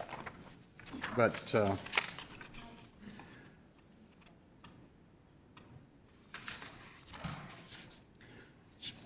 Jackie, I think you've been here for at least one or two introductions of everyone in the room. So welcome. You're representing STARS this morning, and we're pleased to have you come to present to us. Well, thank you very much. And as a born and raised County of Newell resident, it's an honor to come and bring you your annual update from STARS. This year, STARS is celebrating 40 years of providing the highest level of critical care available. Sadly, we have lost STAR's founder, Dr. Gregory Powell. He passed away at the end of April. And our team is ever so dedicated to continuing on his legacy. As a charitable organization, STARS continues to operate after all of this time at no cost to the patient. All right, just a review of our how we are funded. So we are happy to report that last year about this time, it might have been just after we were at council, that we did secure another 10-year service agreement with our largest donor, Alberta Health Services. So that is $15 million per year in block funding. After that, we still must fundraise 56% of our direct operating costs in Alberta alone. Thankfully, the STARS Lottery is still our biggest fundraiser, bringing in enough proceeds to cover the cost of one base. Then, of course, it's business, corporate, individual donations, community-driven fundraisers province-wide. There are a number of them. I'd like to give a shout out to the Prairie Girls Gala. They held their fundraiser in Bazzano this year with STARS as their chosen charity. And they raised over $56,000 for STARS, so thank you very much to them. And also there are different community groups that also give, and one of those would be Bazzano Royal Purple as well. And then of course we have our municipal program that creates a great sustainability for STARS as well. So this is our municipal map that shows the different levels of support across Alberta and Northeast BC. So we do have 95% of Alberta rural municipalities in support of STARS, and 75% of those are regional leaders that are at $2 per capita and higher. And of course, the County of Newell is a regional leader. I looked in our database, and the county has been supporting STARS since 1992, so almost as long as STARS has been around. Pardon me. So first of all, the under $2 per capita are shown in the light grayish blue. And then the sea of blue, of course, is our regional leaders that are $2 per capita, anywhere up to $90 per capita, depending on their population base. Some are in such a rural area, remote area, that they really rely on STARS as a lifeline for their community. Then we have our 9 provincial leaders who are also recognized with their logo on our helicopter for reaching milestones at, first of all, at $500,000, they're recognized with the logo on the helicopter. And then they may have multiple logos on our helicopters for each milestone that they hit. Then we have a number of regional partnerships. So since we were here before, the City of Brooks has joined the municipal initiative as well, and the town of Bazzano. So each area that's regional partnership is shown with a red outline. And actually, we will be updating this map because the MD of Tabor is now a regional partnership with the MD, the town of Tabor, Vauxhall, and Barnwell all supporting. There are a few non-supporting areas, but we are extremely grateful for the high level of support that we have to continue on after 40 years. This is a mission overview, and in recognition of STAR's 40th anniversary, we thought we'd provide you with a little more history of missions throughout the County of Newell. So as you can see, 510 total missions flown since 2010. What I want to point out on this map is this is anybody who within the county boundaries is seriously injured or ill. So that could be anybody who's passing through on vacation, anybody who's coming from another area to work in the area, or it could also be, you know, people who live here. Most of those missions are from the Brooks Hospital as interfacility transfers, and a number of them are also from the Bazzano Hospital. Typically what is happening is when a patient is ill, they're either brought in by ground ambulance, and then if deemed critical, STARS is called. There are also a number of scene calls throughout the area, and we couldn't do what we do to be able to land at a scene call without the help of the fire departments throughout the area. So a big shout out to our firemen and for the safe landing of the helicopter and keeping everyone safe involved. Just a little bit of an update for 2025. You'll see at the bottom there that so far to the end of May 31st of this year, there have been 17 missions flown within the County of Newell. On average, there are 34 missions every year throughout the county. This is our postal code project because we wanted to know exactly how many residents within the County of Newell have been flown by STARS. This also dates back to 2010. So by accessing patient postal code information only, we were able to track that back to 2010. So in total, 302 area residents flown, 223 picked up in Brooks, and another 79 residents that were flown from 25 other locations across 3 provinces. So across Alberta, BC, and Saskatchewan. And so all of those red dots there indicate where they were at the time they were ill or injured and flown by STARS. Accidents and illness do not only happen when we're close to home, and so this is testament to the value of our partnership, that not only are you supporting, you know, critical care for patients within your own boundaries, but across Western Canada, wherever they may travel. So on average, every day, about 11 missions per day across our 6 bases. And so over 60,000 missions flown to date. And we do share move our assets across boundaries and also our crew. So the crew also does cross-training and different things like that. So I'd like to share with you, basically, this is a mission log. So usually we're flying 11 missions per day. On this particular day, there were 18 different types of missions. To point out a few, number 3 was for a NICU patient. So this is where STARS actually transported the NICU team out to where the critically ill newborn was, provided critical care, and then went by ground ambulance with that patient. Mission number 6 was a rollover incident.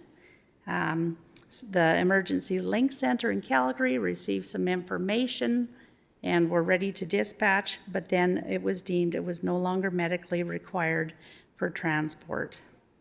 Mission number 7 was a workshop explosion. And after receiving more information about the patient, it was deemed the best mode of transport for that patient was by ground. Mission number 10 was a motor vehicle collision where it was also deemed that the best mode of transport for the patient was by ground. And it could be for things like maybe the patient is not able to handle the air pressure change. Maybe the patient is a bariatric patient where they could not be safely strapped into the helicopter. So ever changing in the Emergency Link Center. So that's a day in the life of STARS. So we've shared with you in the past that we do have the night vision goggle capability for over 20 years now. And then again, innovating, bringing universal blood on board, blood that can be accepted by anyone, adding that in 2013. We moved to 4 units of universal blood in 2019 based on need. And then our new innovation is this new medication for hemorrhage control. So, in addition to bolster our air medical crew medical kit, so this blood product can be administered if the patient needs more than 2 units of blood. So this blood product will help the blood to clot, giving that patient the life-saving time that they need. Virtual care is available and is being used by a number of hospitals across Alberta, across Western Canada. And so basically, the medical professional can receive a link either through phone or by iPad. Click on that, and now our STARS transport physician can see the patient and help assess what needs to happen with the patient, or provide that procedural guidance to the medical staff. So this is another way that we can provide critical care anywhere, to further reach the patient. So County of Newell, thank you. You are a regional leader supporting STARS at $25,000 per year on a standing motion. So that's over $3 per capita. So we greatly appreciate your continued support that creates that sustainability for STARS. Together we are ensuring the best hope for patients in a worst case scenario. So a life is saved every day, and your partnership continues to make that possible. Thank you. Thanks for that, Jackie, and we certainly appreciate the good work that's done through STARS on our behalf, and I think the scope that you've given us this morning is useful and informative, so thank you for that. And I'm just going to open it for questions if anyone has questions or comments from our council. Dan, go ahead, please. Not a question, comment. We responded to a call a few nights back this week, and the ambulance drivers decided that STARS should be launched. And it's very reassuring knowing that there's that service there that's going to help. So I just, real thankful for what you guys provide. So, yeah, it's a fabulous service. Thank you very much. Well, thank you. And I will remind everyone that if you do want to see the, where STARS is dispatched to, you can go on to the app X, and it does show our dispatch log on there. I did see a couple for County of Newell last week. So, yes, it's very thankful to have this in such a rural area. Thank you. Thanks, Jackie. Thanks, Dan. Anyone else? Ellen, please.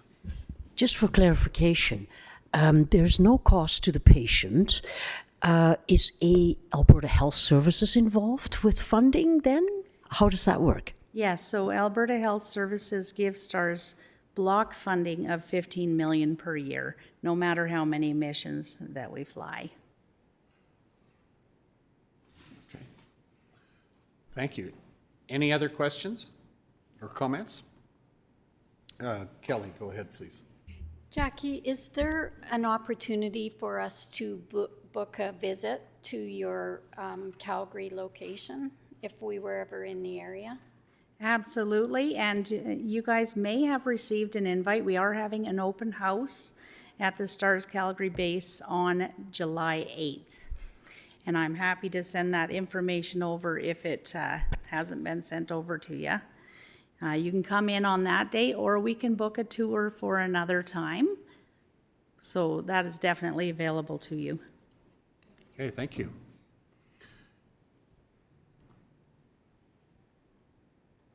All right. Anything else? If not, thank you for coming this morning and presenting to us, and we look forward to continuing partnership with STARS and the positive outcomes that come for people as a result of that, and the reassurance of knowing that the service is available. Thank you. Thank you. Yeah. And just one more thing, I will leave a couple of our Horizons magazines that were also sent out by email. There is the story in here about the young lady, she was 17 at the time, who was in a bad accident out at Lake Newell. and, how the ripple effect of a life saved and what she has been able to do with her life, because her life was saved. And so, yeah, that's in there if you want to check that out. And also, I'd like to leave a couple of our 40th anniversary calendars with you. So basically, then and now of many of our VIP, very important patient stories, as well as kind of a timeline of the STARS history. So it's a little late in the year, but it's also a keepsake kind of type thing. So we'll leave one for the county office and one for the fire department. And yes, again, we appreciate your support. Great. Thanks, Jackie. Thank you. Appreciate it.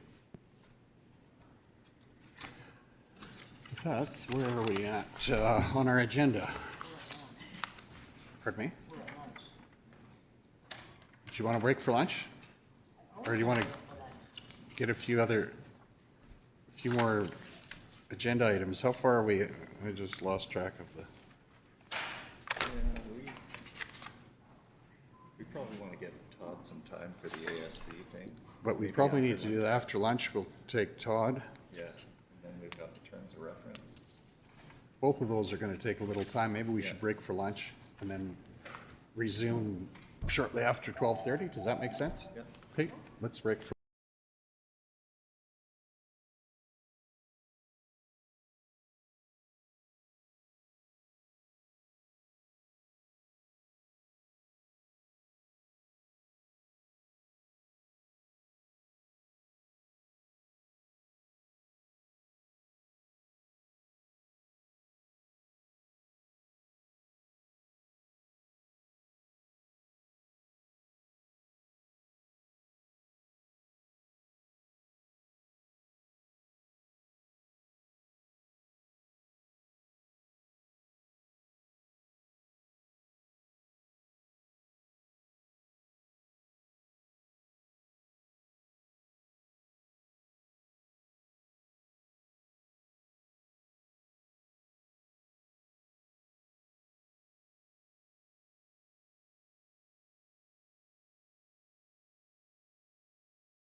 And I will note that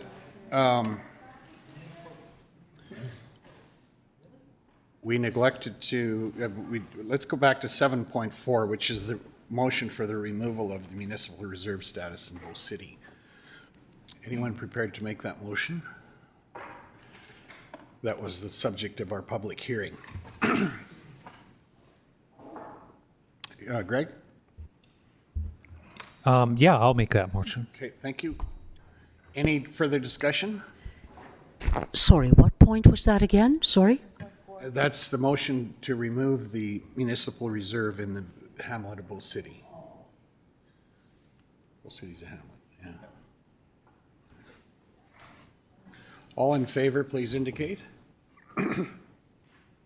Opposed? That's carried. Thank you.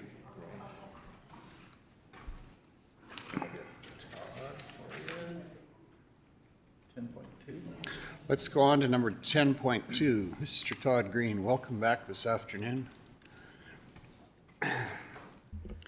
Thank you for having me again, even though I understand from the conversations I'm kind of boring. This next topic is not boring necessarily. It's all based on, oh, Dan, can't wait for October. It's just a great month, guys. It's just a great month. The weather's perfect. Never mind. What kind of lost track there? Sorry, we're going to talk about resolutions today, if that's okay with everybody, before I find myself with a pink slip.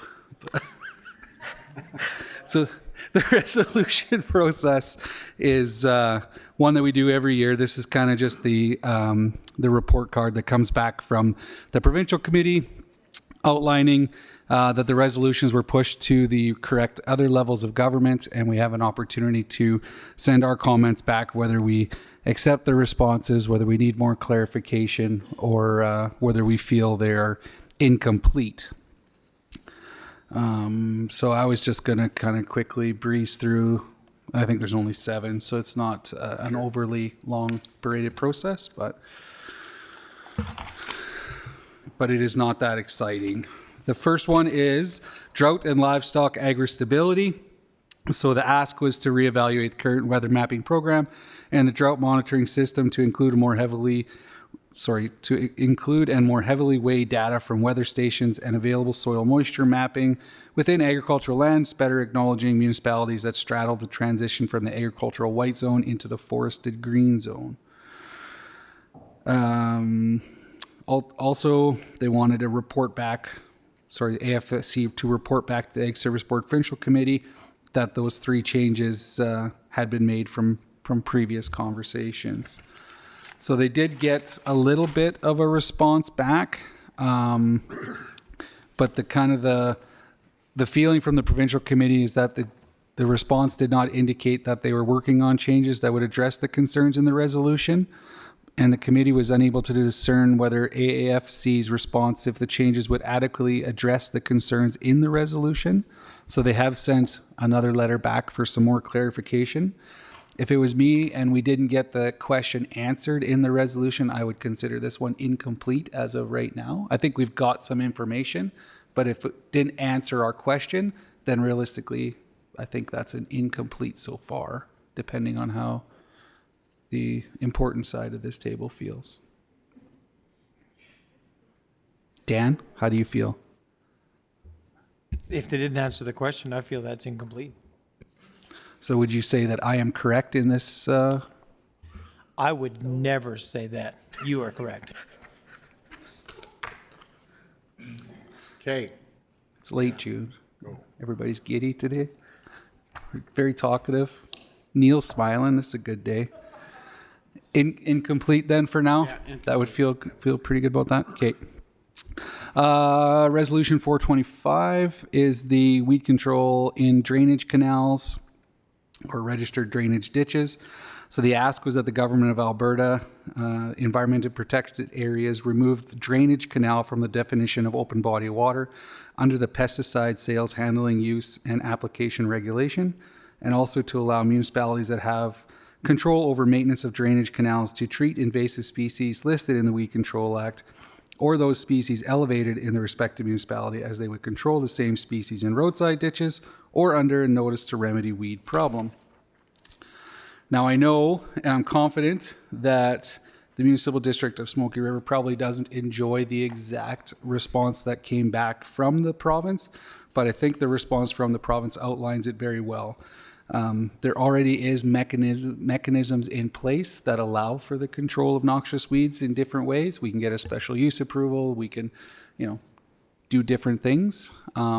So I believe that the response from the Alberta government actually did answer the best way to move forward with the drainage ditches. It's just probably not a favorable response. So I said we should accept, or I wrote accept the response. Okay. Greg? I've seen Yeah. no one challenging that. Sorry, I missed that. I see no one challenging that. Okay. We're with you. Well, if no one's going to argue, we will continue to push forward. 525 is Central Contract for Weed Control and Agricultural Pests Act.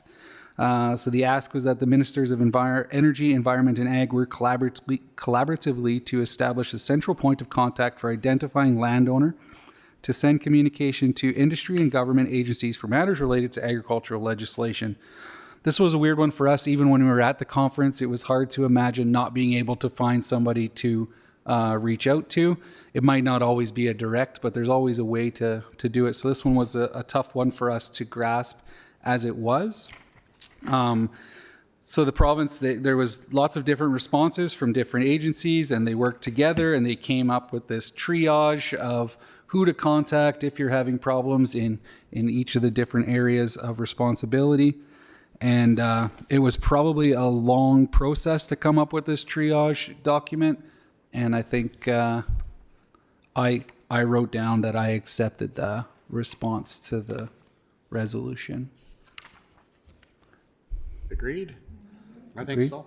I see a lot of nodding. Thank you. Oh, I passed it. This next one is for a budget increase to the ASB. No, just kidding. All you guys were nodding to so many things. I thought we just students, right? Yeah. slip it right in there. Just a quick salary increase for the Director of Ag Services. Kidding. One that is always near and dear is the rural veterinary and student support. I think we've had resolutions on veterinary support for quite a few years now. This one, the ask is that the Ministry of Jobs, Economy and Trade and Ministry of Advanced Education create a complementary program to the Northern Alberta Development Program veterinary student bursary to make bursary funds accessible to veterinary students working in mixed and large animal veterinary clinics throughout rural Alberta, and also that the Ministry of Agriculture and Irrigation and Ministry of Jobs, Economy and Trade institute a veterinarian student temporary employment program for rural mixed and large animal vet clinics to support the attraction and retention of veterinary students throughout rural Alberta. And as always, these are the very long-winded responses back. Advanced Education has always done a really good job of outlining the great things that they have going on that we might not recognize are going on. This one, and I think you guys would remember back even last year, we had accept the response, accept in principle, incomplete and needs more work or something like that. And they don't have those guidelines for us, but on this one, I think I accepted it in principle. They've outlined all the great things that are going on and all the continued work that's happening, but it doesn't necessarily meet the exact ask that the Lacombe County was looking for, but it does outline a lot of the great things that are already going on.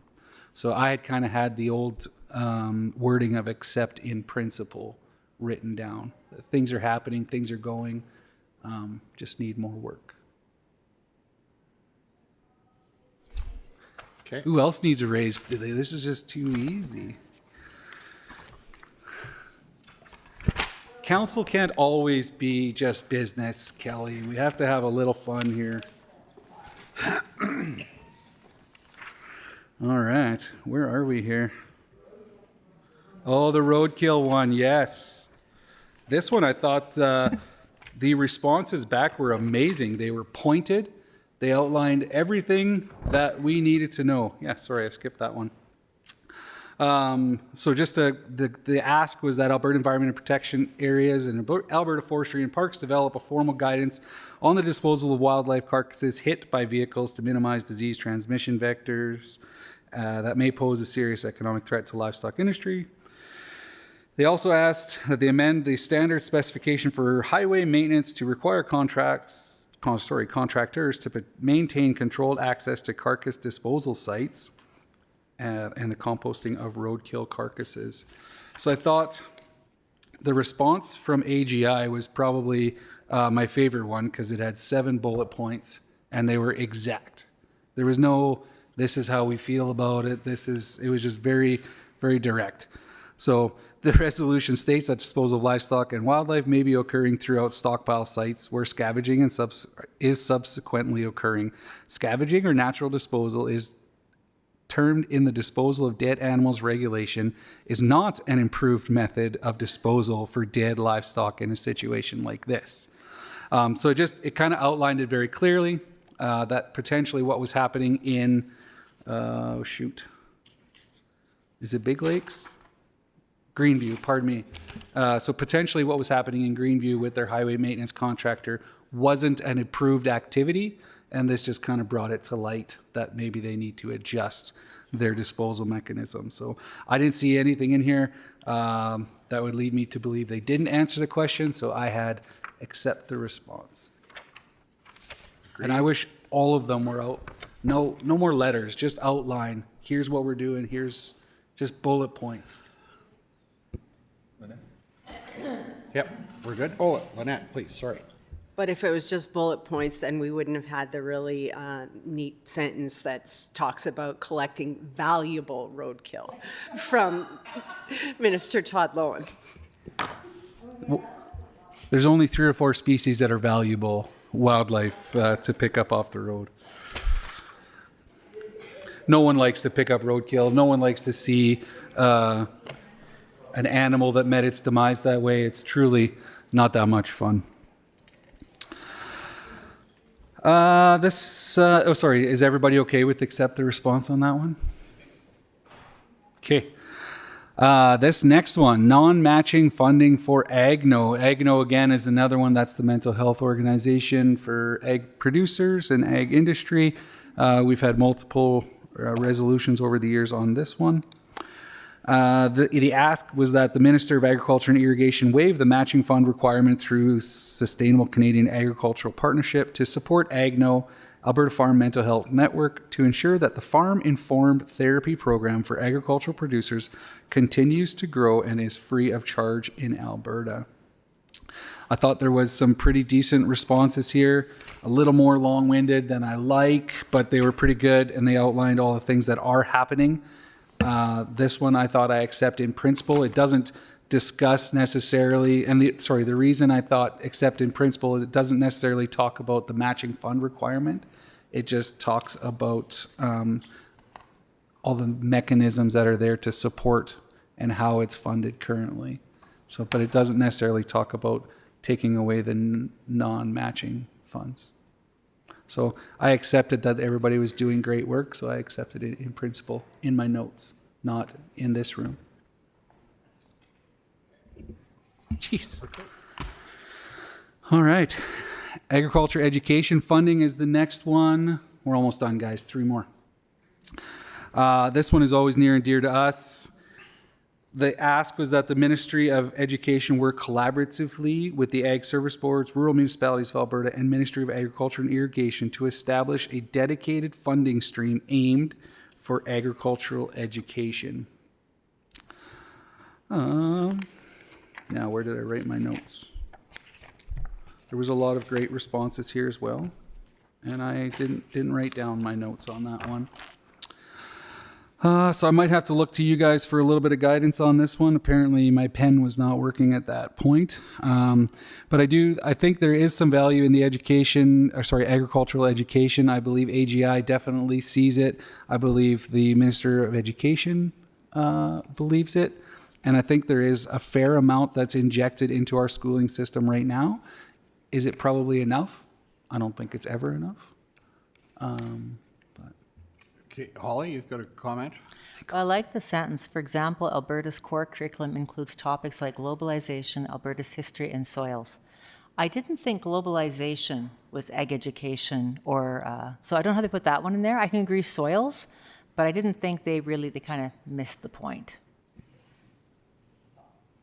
And it would probably depend on it's been a minute since I was in school, so I don't remember the exact globalization discussion. I know I've had some great conversations with my kids when they've gone through that, and how it's can be either good or bad depending on how you look at it, and markets, but it could be, depending on the curriculum, it could be how it's marketed, how it's, maybe we don't sell all of our products locally, maybe because of our trade partners and things I don't know. Like I say, I'm stretching it here, Holly. I don't know. I wasn't born to be a politician. I think you might have been. But I didn't have anything wrote down whether I thought it was really well responded to or not. I think there's 4 pages of response. I think, in my opinion, there's always work, but they probably did a pretty good job outlining where ag is in the education curriculum. So I would probably accept the response. Okay, I think we're okay. Okay, I'm going to write that down now. Okay, 2 more. Charitable Gaming's Policy Handbook. This was, the ask was that Service Alberta and Red Tape Reduction and Alberta Gaming, Liquor and Cannabis Commission to amend the Charitable Gaming Policies Handbook so rural nonprofit organizations are allowed to build reserves and generate revenues once again without affecting the ability to use the gaming proceeds. And also that Service Alberta and Red Tape Reduction and the Alberta Gaming, Liquor and Cannabis Commission suspend any audits until stakeholder engagements are completed and the amendments to the Charitable Gaming Policies Handbook are adopted. Now, if you read quickly on Resolution 1225, you'll note there was actually 0 responses received back, but there was this press release that was sent out shortly after the resolution process. I think it actually answers most of the questions of the resolution, but I kind of thought, because there was no actual formal discussion or dialogue back and forth, that we should almost consider this incomplete.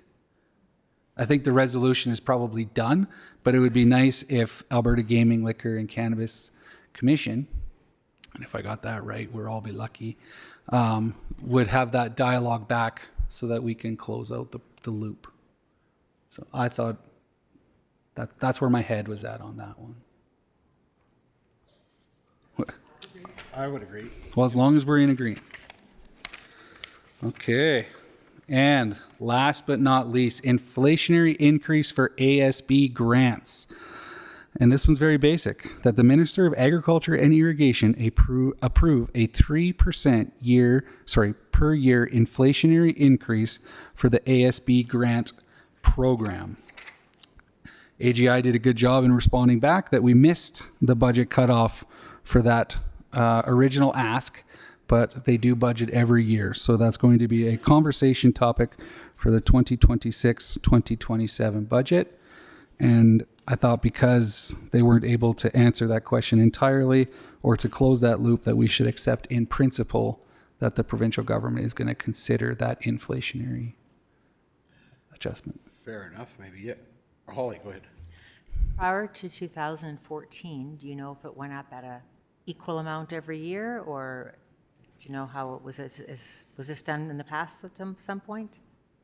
Ooh, I would have to go back because it's going to draw. When I first started, I think it was maybe just over 100,000. Then it bumped up to like 120. Then it hit 160. Then they kicked us back down. Oops, sorry.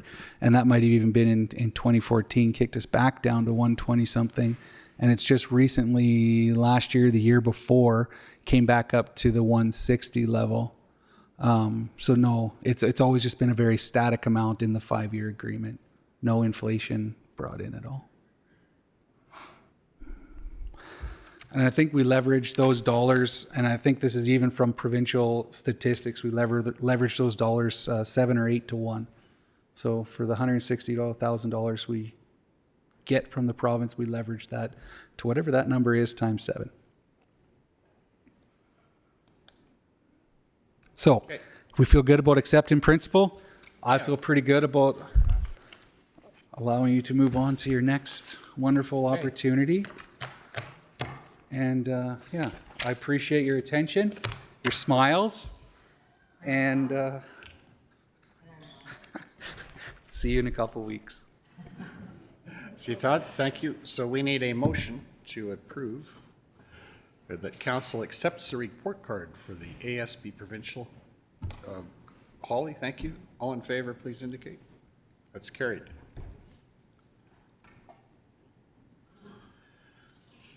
Now, what is it? 11.2. Joint services. Yeah. Terms of reference for joint services, right. Matt, you're going to take us through that. Yes, I will take you through this one. If it feels like you're chasing your tail and going in circles, I apologize. You are a little bit. But with 5 partners, it takes a little bit of time to hammer out these important terms of reference conversations. So, Council, you will recall where the conversation was left off with Committee of the Whole.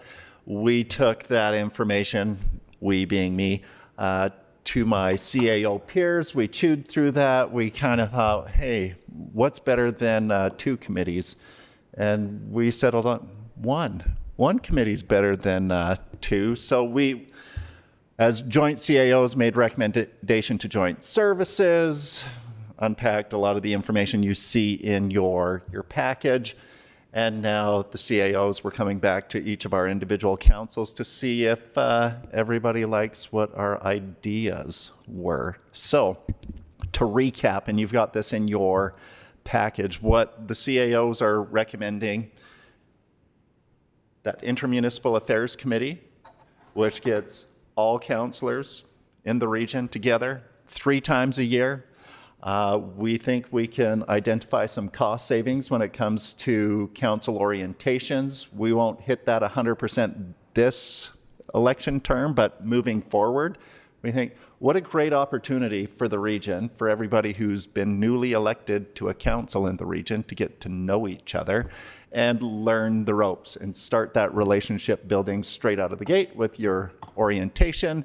That will save the county from hiring the lawyer as well as the city hiring the lawyer. So we think there's some cost savings in there, and it accomplishes that goal of relationship building. That Intermunicipal Affairs Committee would be a great spot for STARS, RPAP, EID. Who else do we see at Joint Services?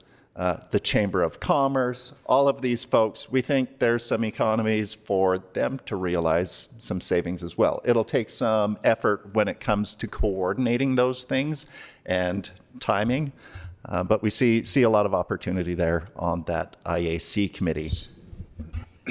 So that's all councils, including like all councillors from each council. Yes, all council from each council.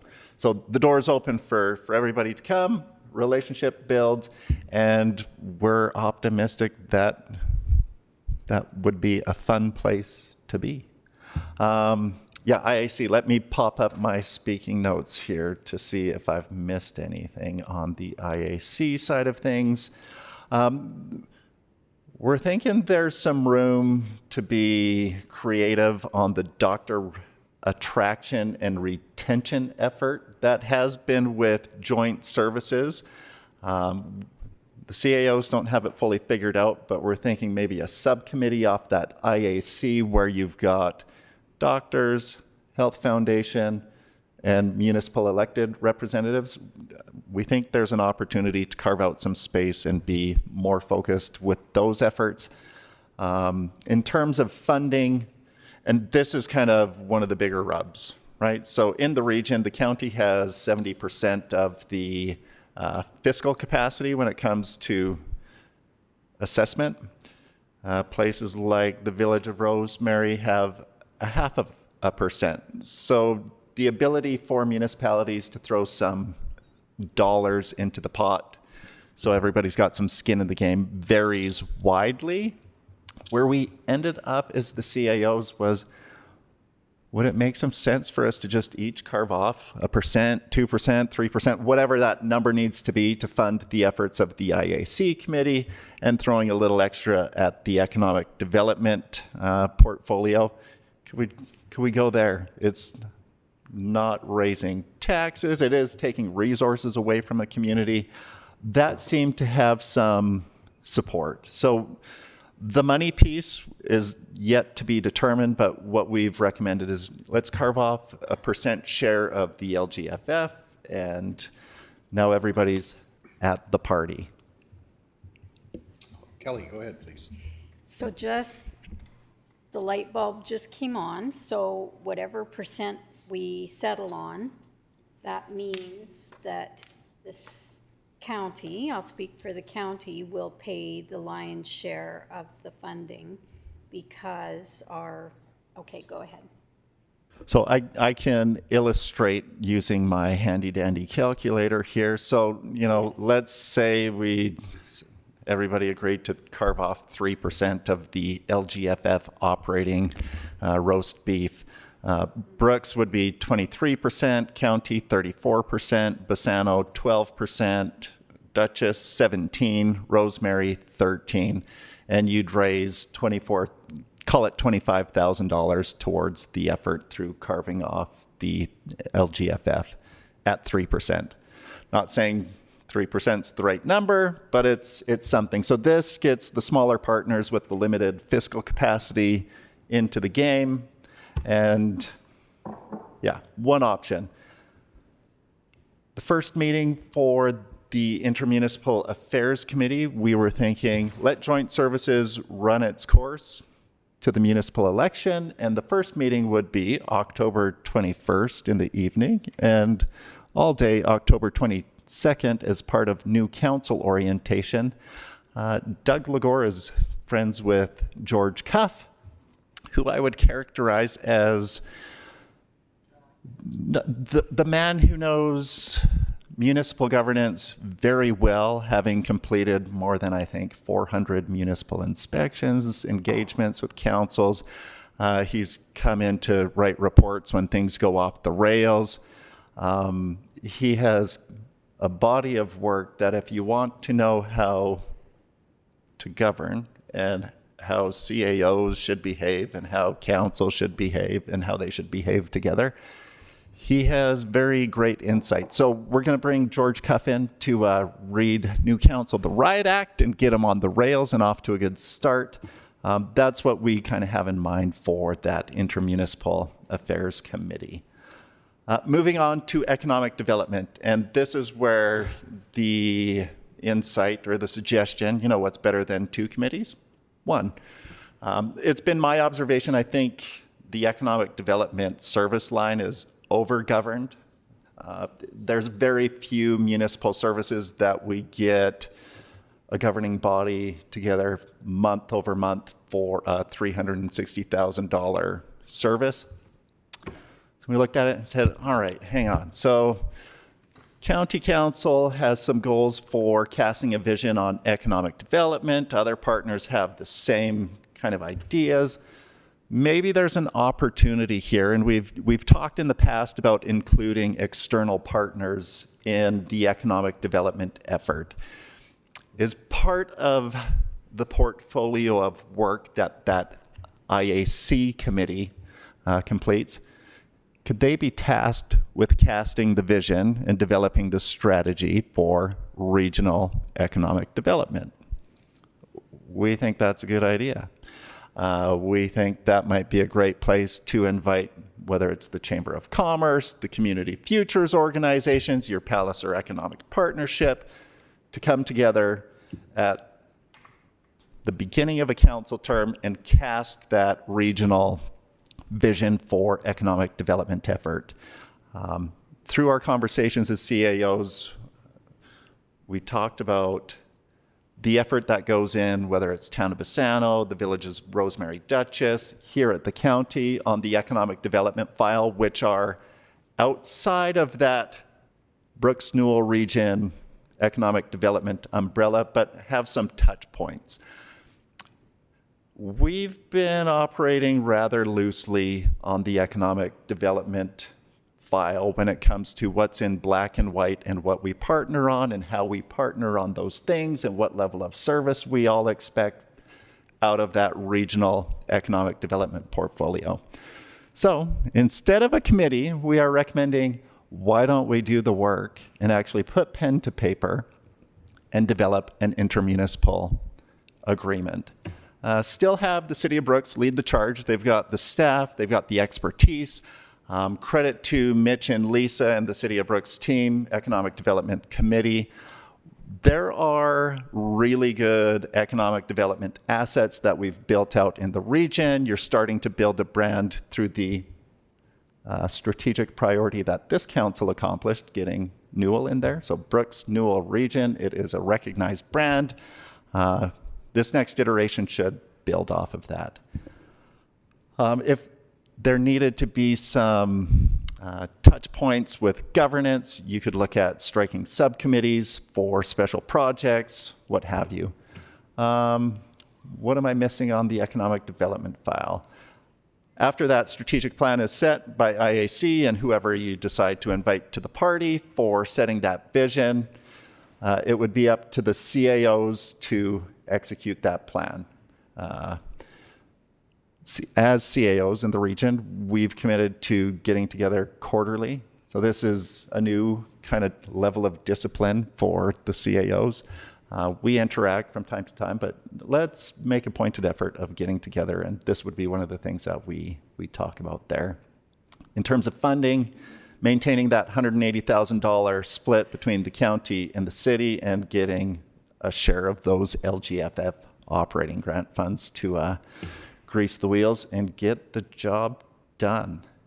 So I'll get off my soapbox. I am interested to hear council's perspective. What administration is looking for is in the RFD. Recommended motion being, do we have agreement in principle to move forward with this concept of the IAC replacing joint services and empowering administration, the CAOs, to take the strategic plan on economic development, which gets updated after the election, and running with that service. You'd get updates about economic development at IAC, and let's see where this iteration parks us. I think we're in a very fortunate region when it comes to the level of collaboration among all of the municipalities within the county boundaries. Is it always perfect? No. But it's pretty good. I just got back from a conference, and I can guarantee you we have a pretty great thing going in the region. And with that, I give you my thanks as a council, and am open to feedback on these ideas from the joint CAO group. Thank you, Matt. Neil. I think that's a really good start, especially with your first group, because it involves everybody, so that everybody has their chance to do the economic development, put their input in.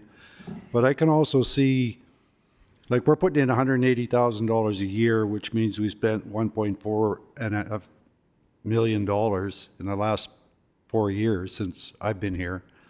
We've really not had much, haven't done a whole lot with that money. So we need a thermometer, a measuring stick or something to, so we can be assured that we're spending it wisely. And right now, this is after Inventures. I really do believe that the chance for the county is data centers and technology, which isn't really going to affect the town or any of the other communities. We could be all on our own chasing that one, but I mean, it's a chance. It's the biggest chance that we're ever going to have for a real substantial tax boost, not just a bunch of little businesses coming in. So other than that, I like your plan. I think the 180 a year we should spend, but maybe not all glommed into one big pool with the city. Other than that, good work. Okay, thanks, Neil. Holly. So a little bit more on the financial piece, because there is that 180 plus some LGFF funds. And though I wasn't involved, and I do know there was a fair bit of funds was going to the, what's it called? Do you guys sit around and give money out to people? Greg, Amanda? New Grow. People felt too much was going to New Grow. So how is it going to be decided how that money will be spent? Will be a budget done by the CAOs, or like how will that process work? Go ahead, Matt.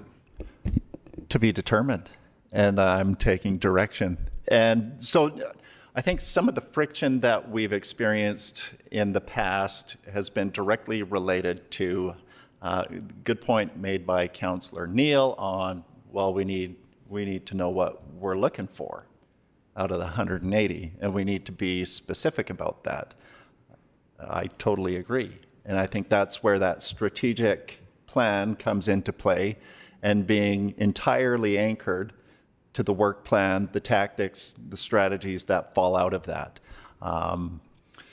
It's difficult to hold administration accountable for an outcome if we haven't articulated the outcome that we're looking for.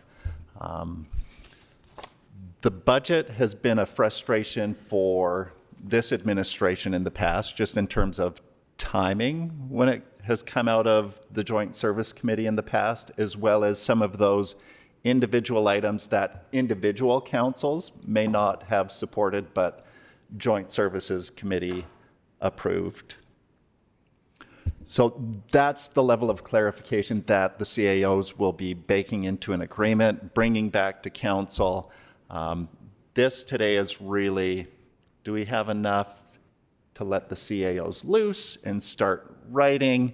I think if among the CAOs we can come to a general agreement and then bring the rough edges back to our individual councils to round off for us, I think we're headed in the right direction, but there are details left to be sorted out. Thanks, Dan, and then Lynette, please. I like this. This is pretty much exactly what I thought would be the way forward. The IAC is a great idea. That the RPAP taking over recruitment, that meeting that we just went to, that was talked about, like that's in process, making that a more of a regular meeting, and I believe that is a better place for it. And as far as the economic development, yeah, I'm fine with seeing what you guys come up with to see a way forward on that one. I'd like to make a motion to approve you guys to go ahead as proposed. Okay, thanks. Accept that motion, and then Lynette has a comment, and then Kelly. I just wanted a little bit more clarification on the money again. So the IAC, maybe I'll just let you do it. How would the IAC be funded, and then the economic development kind of stays the way it is right now? Is that? Go ahead, Matt. Yeah, so through the chair, great questions. It hasn't been settled. So I anticipate for our smaller partners, even carving off a little piece of the LGFF roast is going to be a challenge for them. I'm optimistic that we'll get there. I believe this has been presented to City of Brooks Council. They've approved in principle, and Rosemary has approved in principle as well. So I think I was really happy to see that Rosemary has visited it and approved in principle. We may have found the magic sauce for making the numbers work. But For instance, to fund the IAC, the county, we maintain a budget each election cycle for orientation. City of Brooks does the same thing. So there are not necessarily new dollars that need to come and fund the efforts of the IAC. We've proposed that committee meets 3 times a year. If everybody wants to meet 4 times, you can meet 4 times. We're not married to that. So we think there will be limited expense there. You might have some, what's the word, food, beverage expenses. One of the things that we're looking to roll in under that IAC umbrella is the annual get together at the end of the year. That's been cycling through municipalities. So I don't think there's going to need to be new dollars found for the IAC efforts. And actually, you'd be leveraging dollars because you wouldn't necessarily spend a per capita amount more to do things together. Yeah. Even by per capita, I mean by your local representation. Even you're gonna, like this council, we'd be the biggest number of councillors, and then, but it would be just slightly more than double, I guess. But you should be able to leverage that. And the interesting thing about that is you have an opportunity to influence who all of the councillors are exposed to in terms of expertise that you would bring in, like your George Cuff suggestion. As you find people that are effective and influential in the area of work that you want to consider, you can higher likelihood of getting access to the best, I think, which is good. That sounds interesting to me. Yeah, and through the chair, on that point, I'm glad you bring it up. And credit to my counterpart, Doug Legore, over there at the City of Brooks. I mean, he opened the door pretty quick after getting to the city on, hey, Matt, do you want to bring the county? I've got RF coming in. And I had already baked our program in. And the day he's got is our organizational meeting date. So it's unfortunate that everything isn't lining up for this year. But the Village of Rosemary, Village of Dutchess do not have the same budget capacity, and they don't bring in that. So, I mean, for the region, there is big benefit for the larger partners to bring everybody along and strengthen the region. There's only 25,000 of us, right? Like, who cares more about the County of Newell and City of Brooks, Town of Bassano, villages, than the folks living here? And I think I shared this quote with Joint Services. It's from my counterpart over MD of Willow Creek, Derek Cruzan. He says, none of us are as smart as all of us. That's right. Kelly. So Matt, through the chair, I just need some clarity because I've heard the presentation twice now. And I understood that IAC was going to be a no-charge event, or is that the LGFF input? That's the first part of my question. Yeah, so through the chair, Councillor Chrisman, could you help me understand what you mean by a no-charge event?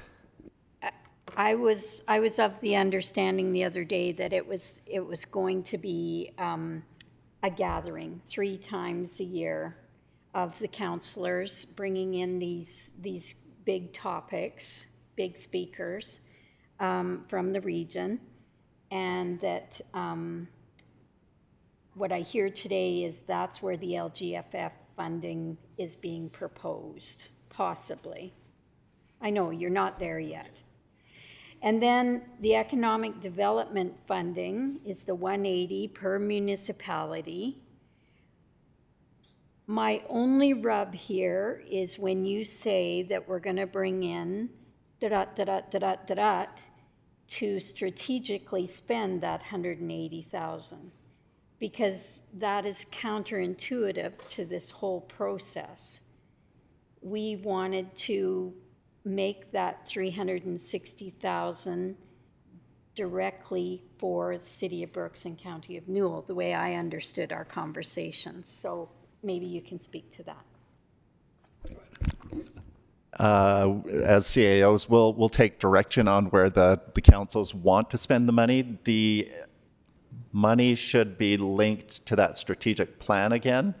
When it comes to whether or not the IAC involves the EID, invites the Chamber of Commerce, these outside groups, industry representatives, that will be up to committee. There had been some conversation around changing the Economic Development Committee composition and whether it would be valuable to invite members at large, industry representatives into the economic development conversation. So that door's open, but has not been, details haven't been settled. Okay. Can Go I ahead. just say Follow one up. more Yeah. thing? And this is just an observation. When Joint Services was created, it was created by the politicians for the politicians. So this is a big swing to have the creation by the CAOs. But I see this happening as time has evolved. More and more, the CAOs are doing more of this organizational type stuff for the region. So I'm just making an observation. Thank you. Go ahead, Matt. Just coming back to the money piece, one of the other options or alternatives that is being explored is you've got your core budget, the 180, you throw some LGAA dollars in there that gets the smaller partners in. There could also be an opportunity, similar to how the county provides bylaw enforcement services for the smaller partners and charges for a set amount of time that they demand. You could have that same model available under economic development, where the City of Brooks can develop their schedule of fees for whether it's economic development officer services, maybe they have a special project that requires some expertise in the Village of Rosemary, and they can reach out, and if capacity's there, they can pay for that on a demand kind of cycle. So I'm still not clear. So LGFF funding will fund both committees? Okay. All right, possibly, yes. Potentially, and potentially the county will write the larger check in both cases. On a formula. On a formula, absolutely. Okay, thank you. Holly and then Greg. Kelly, can you just clarify? You seem concerned about a direction, and I need you to explain that better to me, please. So Joint Services was created by the politicians. They came together and they saw the need to have a conversation and a joint, and they made that happen. That was the agreement all came from the political table. It was not written by the CAOs. It was not we, because I wasn't there, but the councillors of the day created the agreement around the Joint Services table. So that's why it's so loose. I have that history. And so more and more we're shifting and using our CAOs to create these agreements. And it's just an observation. That's all I'm making. That's it. Which takes us closer and closer, I'll just, as a comment, to basically a governance committee as opposed to an operational committee, which is kind of what we are.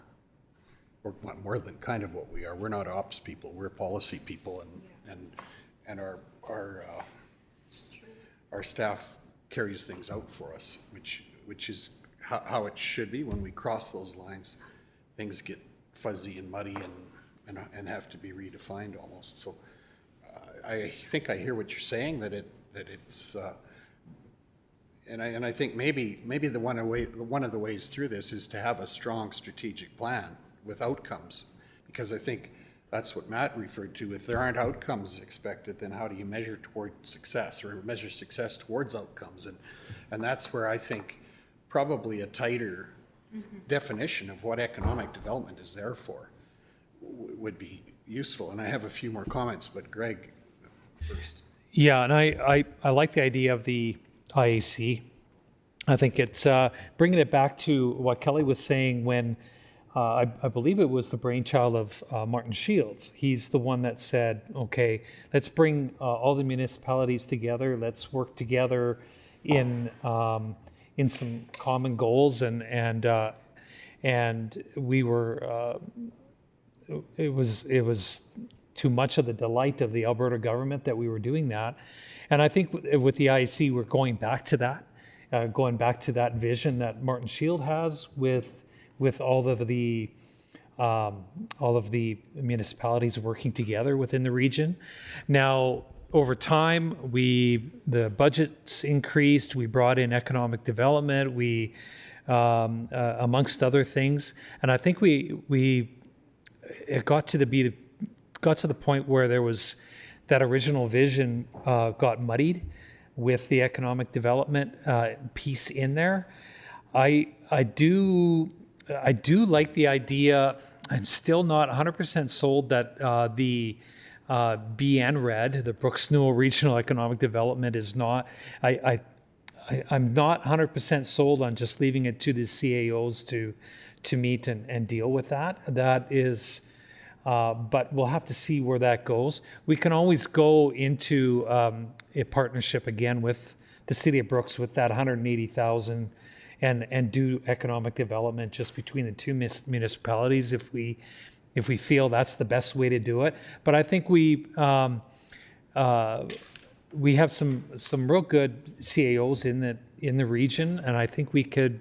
I like to see where this goes based on what we have here. But I'm not throwing that. I don't want to throw that Brooks Newell Regional Economic Development baby out with the bathwater. I would like to see maybe that happen, but we'll see what the CAOs come up with respect to economic development. If we're not getting our bang for our buck, that's up to us to let our CAO know, and then he can bring that to the table with the other CAOs. And then if we decide on a BNRED, then maybe that's the cards in the future. But I like the idea of the IAC. So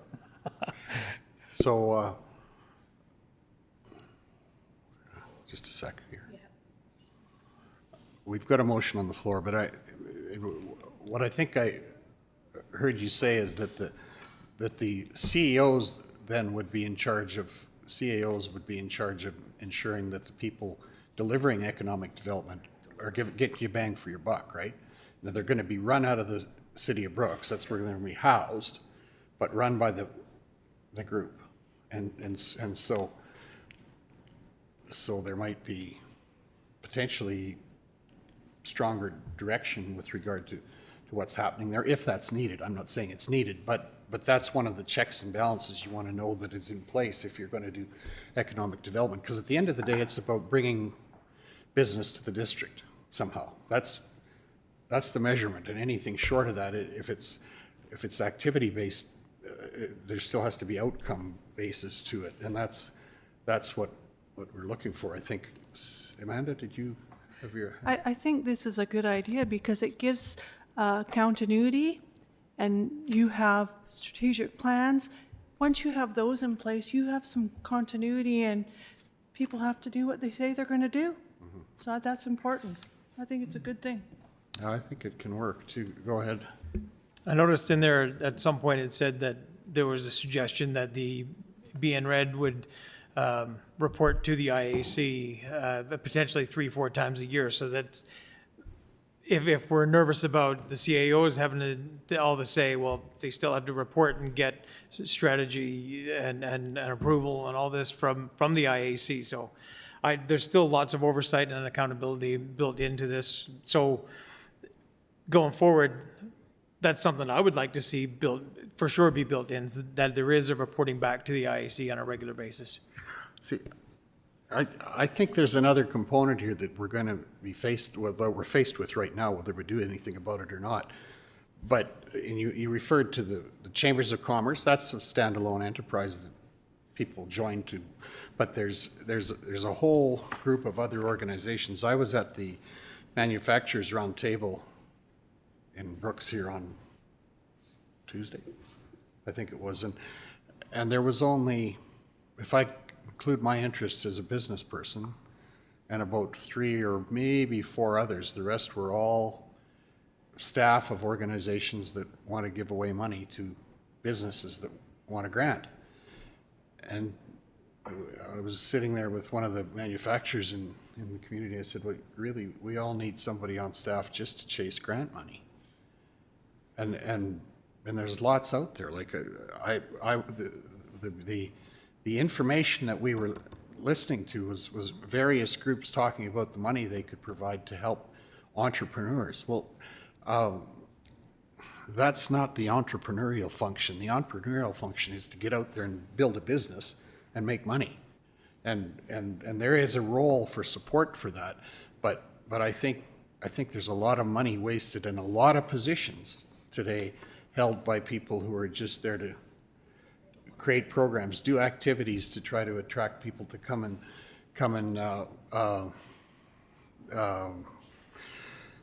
try to do entrepreneurial business activity. And I don't really think, and that gets in the way of business because unless if your competition is getting 20 cents on the dollar for some of their activity, you're kind of behind the 8 ball if you're not chasing it too.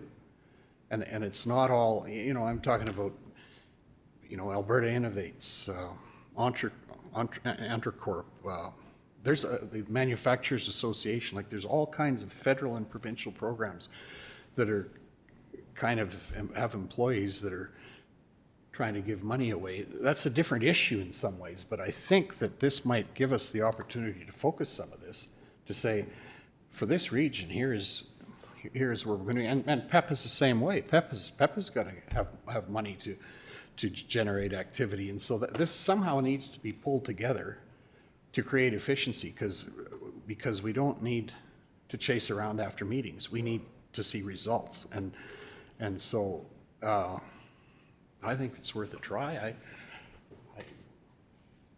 I'm open to it.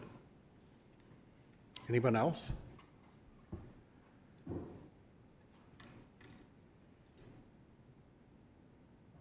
Neil.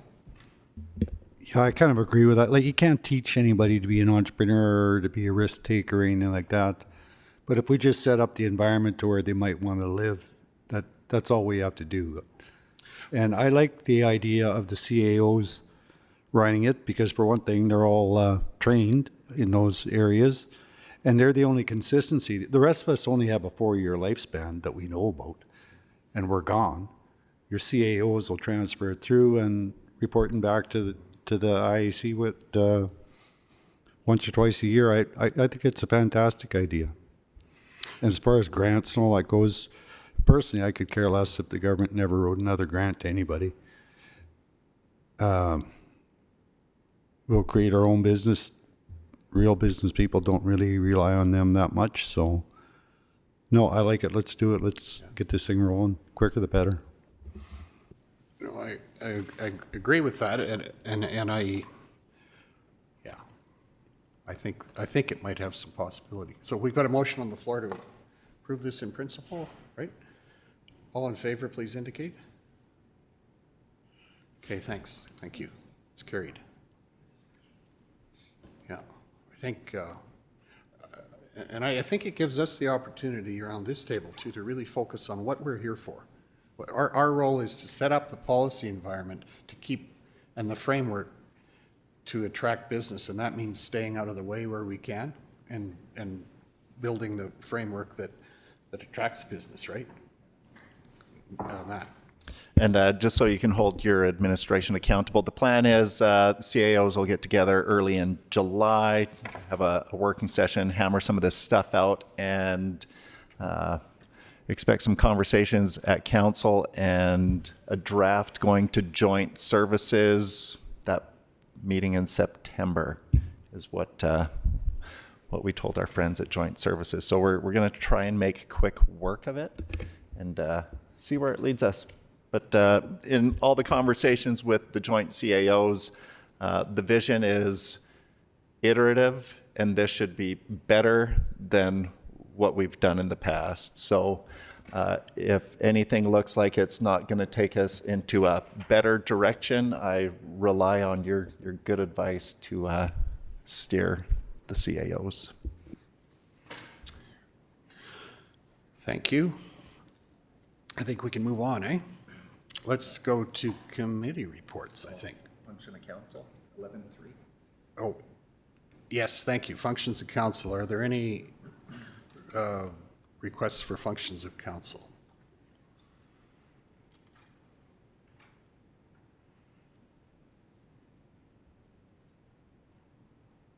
Oh, seeing none, we'll move on. Those can always be dealt with after the fact if we're not thinking of them ahead of time. Committee reports, and I have a chart here, Brooks Regional Tourism Association. Adina. So not really a report, just to say that we're meeting today.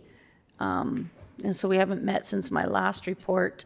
And I was just looking to you. I will again remind them that the pathway is not open. Is there anything else that I need to make sure they know about? Oh, and I'll tell them about the Bazzano. I'm sure someone else might bring that up too, but I will make sure it's mentioned. Okay, that's it for your report, Dina? Covers it, thank you. Okay, Newell Library Board, Lynette, please. So the County of Newell Library Board needs to redo their plan of service for, by 2026, we have to have a new plan of service done. So that was our discussions at the last meeting to talk about the things that we can do as service to our communities and to the other libraries. Do you just want me to do all mine? Sure. The short grass? Sure. Okay. Then short grass, working on policies there all the time too. AI is a big one, Chat GPT and et cetera, and discussing what we all need to take care of there, as well as the security of our whole system. You can hire people who will test it. So that is one of their to-do things for the next couple months here, is to get their security tested to make sure that if there is a breach in the computer system, that it can be stopped and thwarted as quickly as possible. The Calgary Library was compromised, a victim of ransomware just a little while ago. So that just comes to the forefront for everybody. That's about it for shortgrass. Newell Recycling, there are some changes coming around with the EPR, Extended Producer Responsibility Organizations. Well, they're called producer responsibility organizations that are running an EPR program, so many acronyms. They have started now. We do have an agreement set up with, it's technically through Newell Regional Solid Waste, but the Newell Recycling Association will be the ones implementing it. There will be, wherever there are rollout bins right now for garbage collection, it will be organized to also collect recyclables in those. I'm not sure if it's going to be the same bins or if they're going to have a second set of bins. That seems a little unclear at the moment. Also, that big announcement, we haven't been able to recycle any plastics for probably a year. And they are now saying that that's going to happen. So you can start bringing your plastics to the Recycling Association, and it says all the way from number 1 plastic to number 7. Like, they all have their little symbol on the bottom to know what strength of plastic it is and how they recycle it. So there was no statement as to how it needed to be sorted or anything, but if he brings them into the depot, they will help you with that. And that's all I got. Thank you. Grasslands Regional FCSS. Holly. Just real quick, we funded two recent things. One is the Rosemary Canada Day to help with some of their events for families, funding for that, as well as the Youth Summer Kickoff, which is for all youth in the county, city, and area for ages 12 to 18. There's an afternoon of fun. And that we still have microgrant money available. So if you know of organizations who are in need or running some programs, encourage them to apply. Thank you.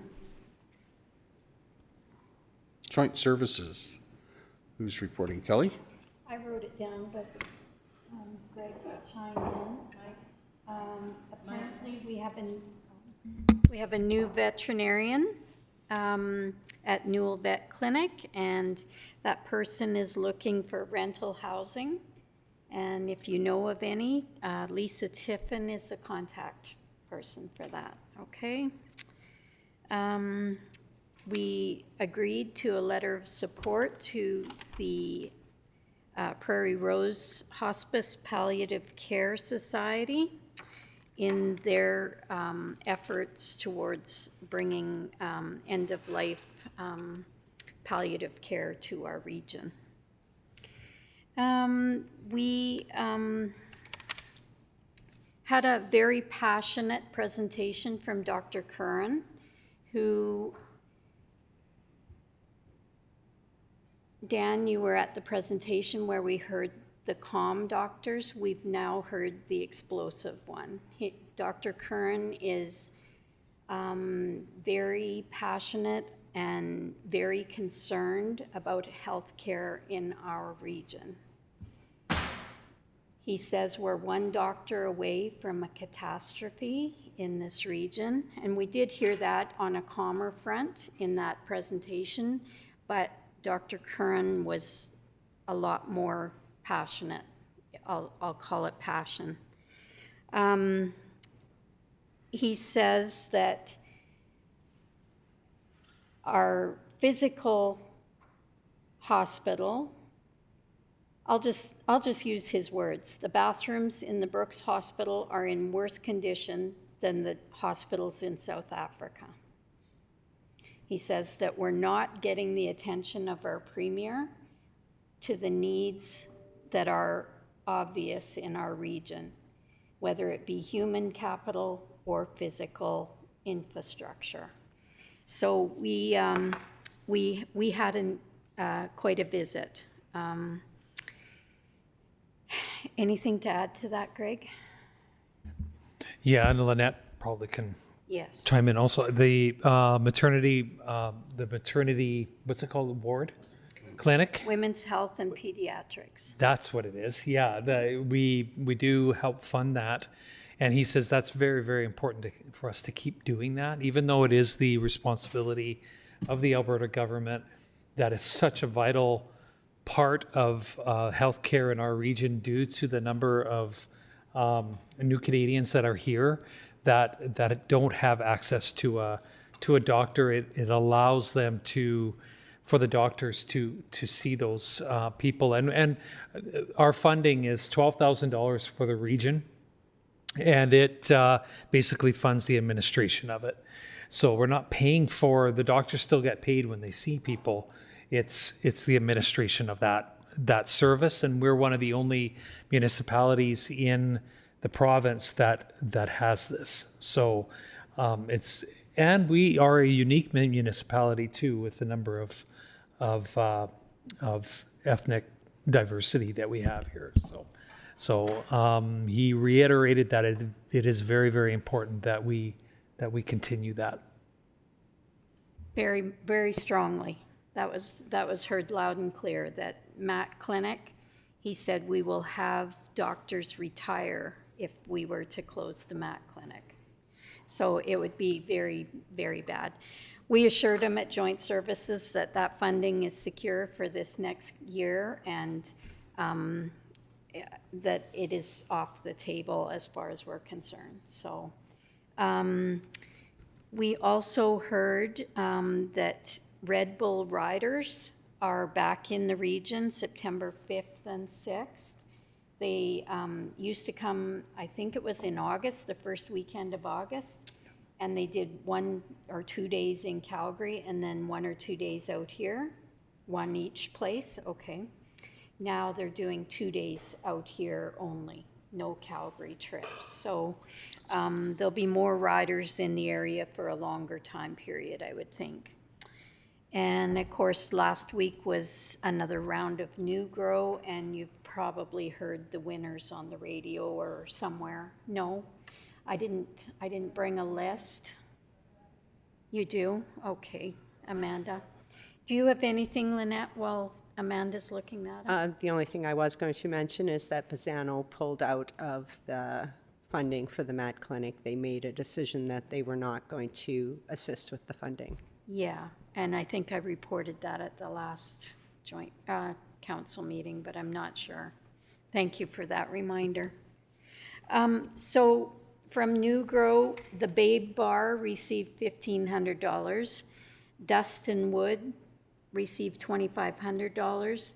The Auto Glass received $2,750. The Focal Eatery received $2,800. Metal Signs Brooks received $3,200.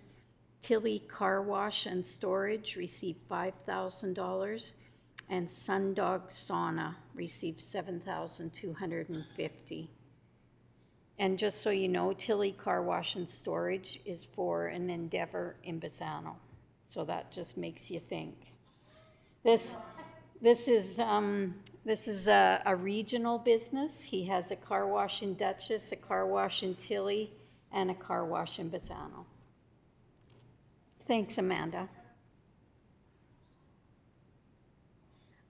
Why am I saying that? I'm saying that because this project, even though it says Tilly, the money is going to a business in Pisano. I'm just making that so it's really unclear. You mean residing in Pisano? No, he doesn't reside in Pisano. Oh. Where the car wash is. The car wash resides in Pisano. Yeah. He has a business in Tilly. He has a car wash in Dutchess, and last I heard he lived in Rosemary, so there you go. He lives in the county, there you go. Okay. Okay. Okay, thank you. Yeah, any questions?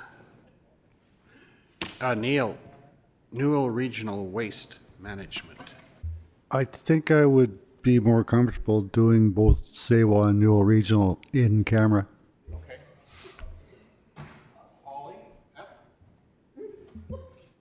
Holly? So yeah, we have a new PEP board.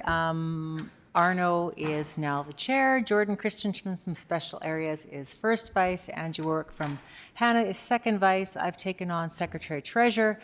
Our members at large are Cassie Hyder from Medicine Hat and Larry Robinson from Foremost, with Doug Jones being the past chair.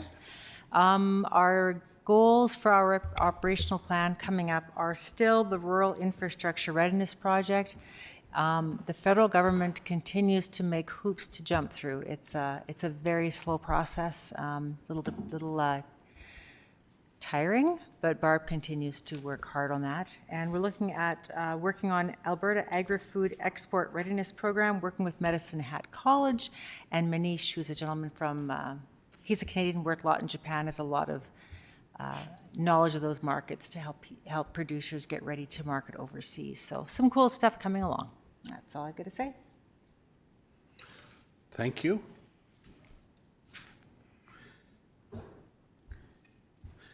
Santa Rodeo, that's covered. I think that's the, Inventures. Neil and Greg and I went to Inventures, and we wrote a report. I just sent part of it to you. Greg, you've added some to it. I think you've heard quite a bit about it. We talked about it last time already. Basically, it was, I think it was a connections thing, when we got some good connections there for CDC and for the county. Anyway, I've sent a partial report. Greg, when he gets home to his other computer, you can resend the report that the stuff you added to it, eh?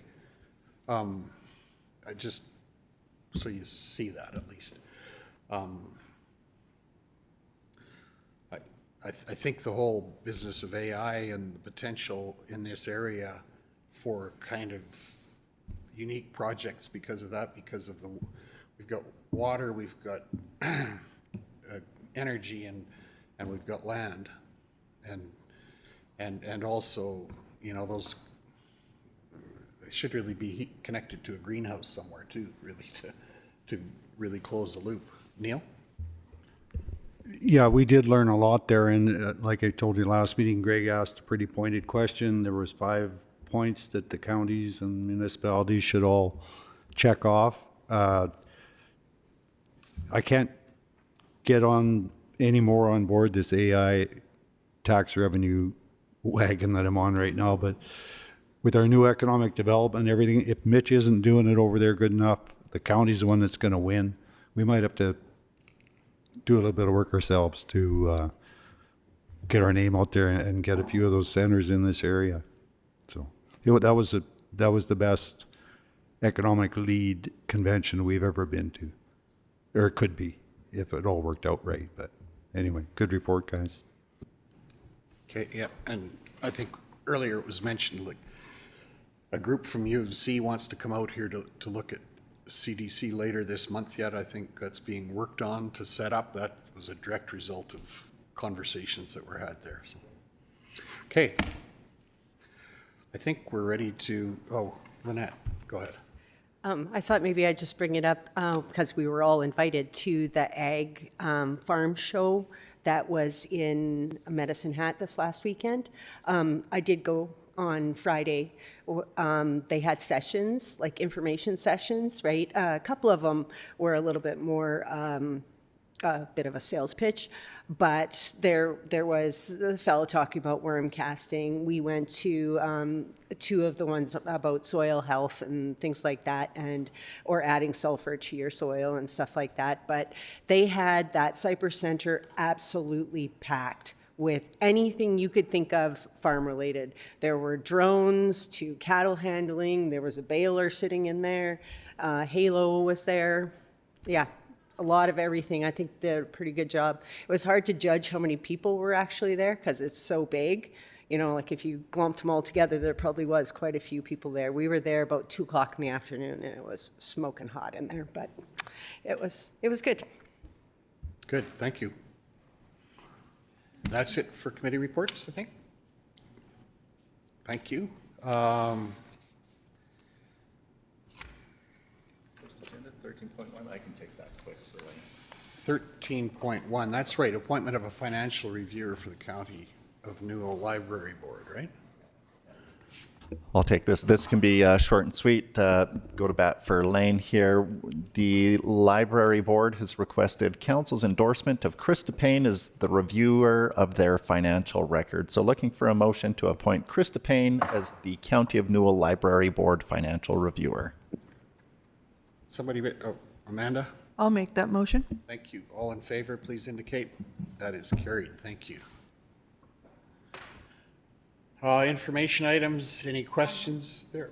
Oh, sure, go ahead. Just a quick question. Have we always appointed at this table? I recall doing it when I was on Newell Library Board at the Newell Library Board.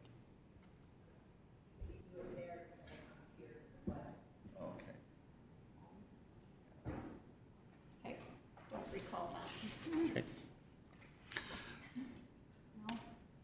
Okay, are there any questions in the electronic media? No, Dan. Just want to circle back to something real quickly, the point of clarification.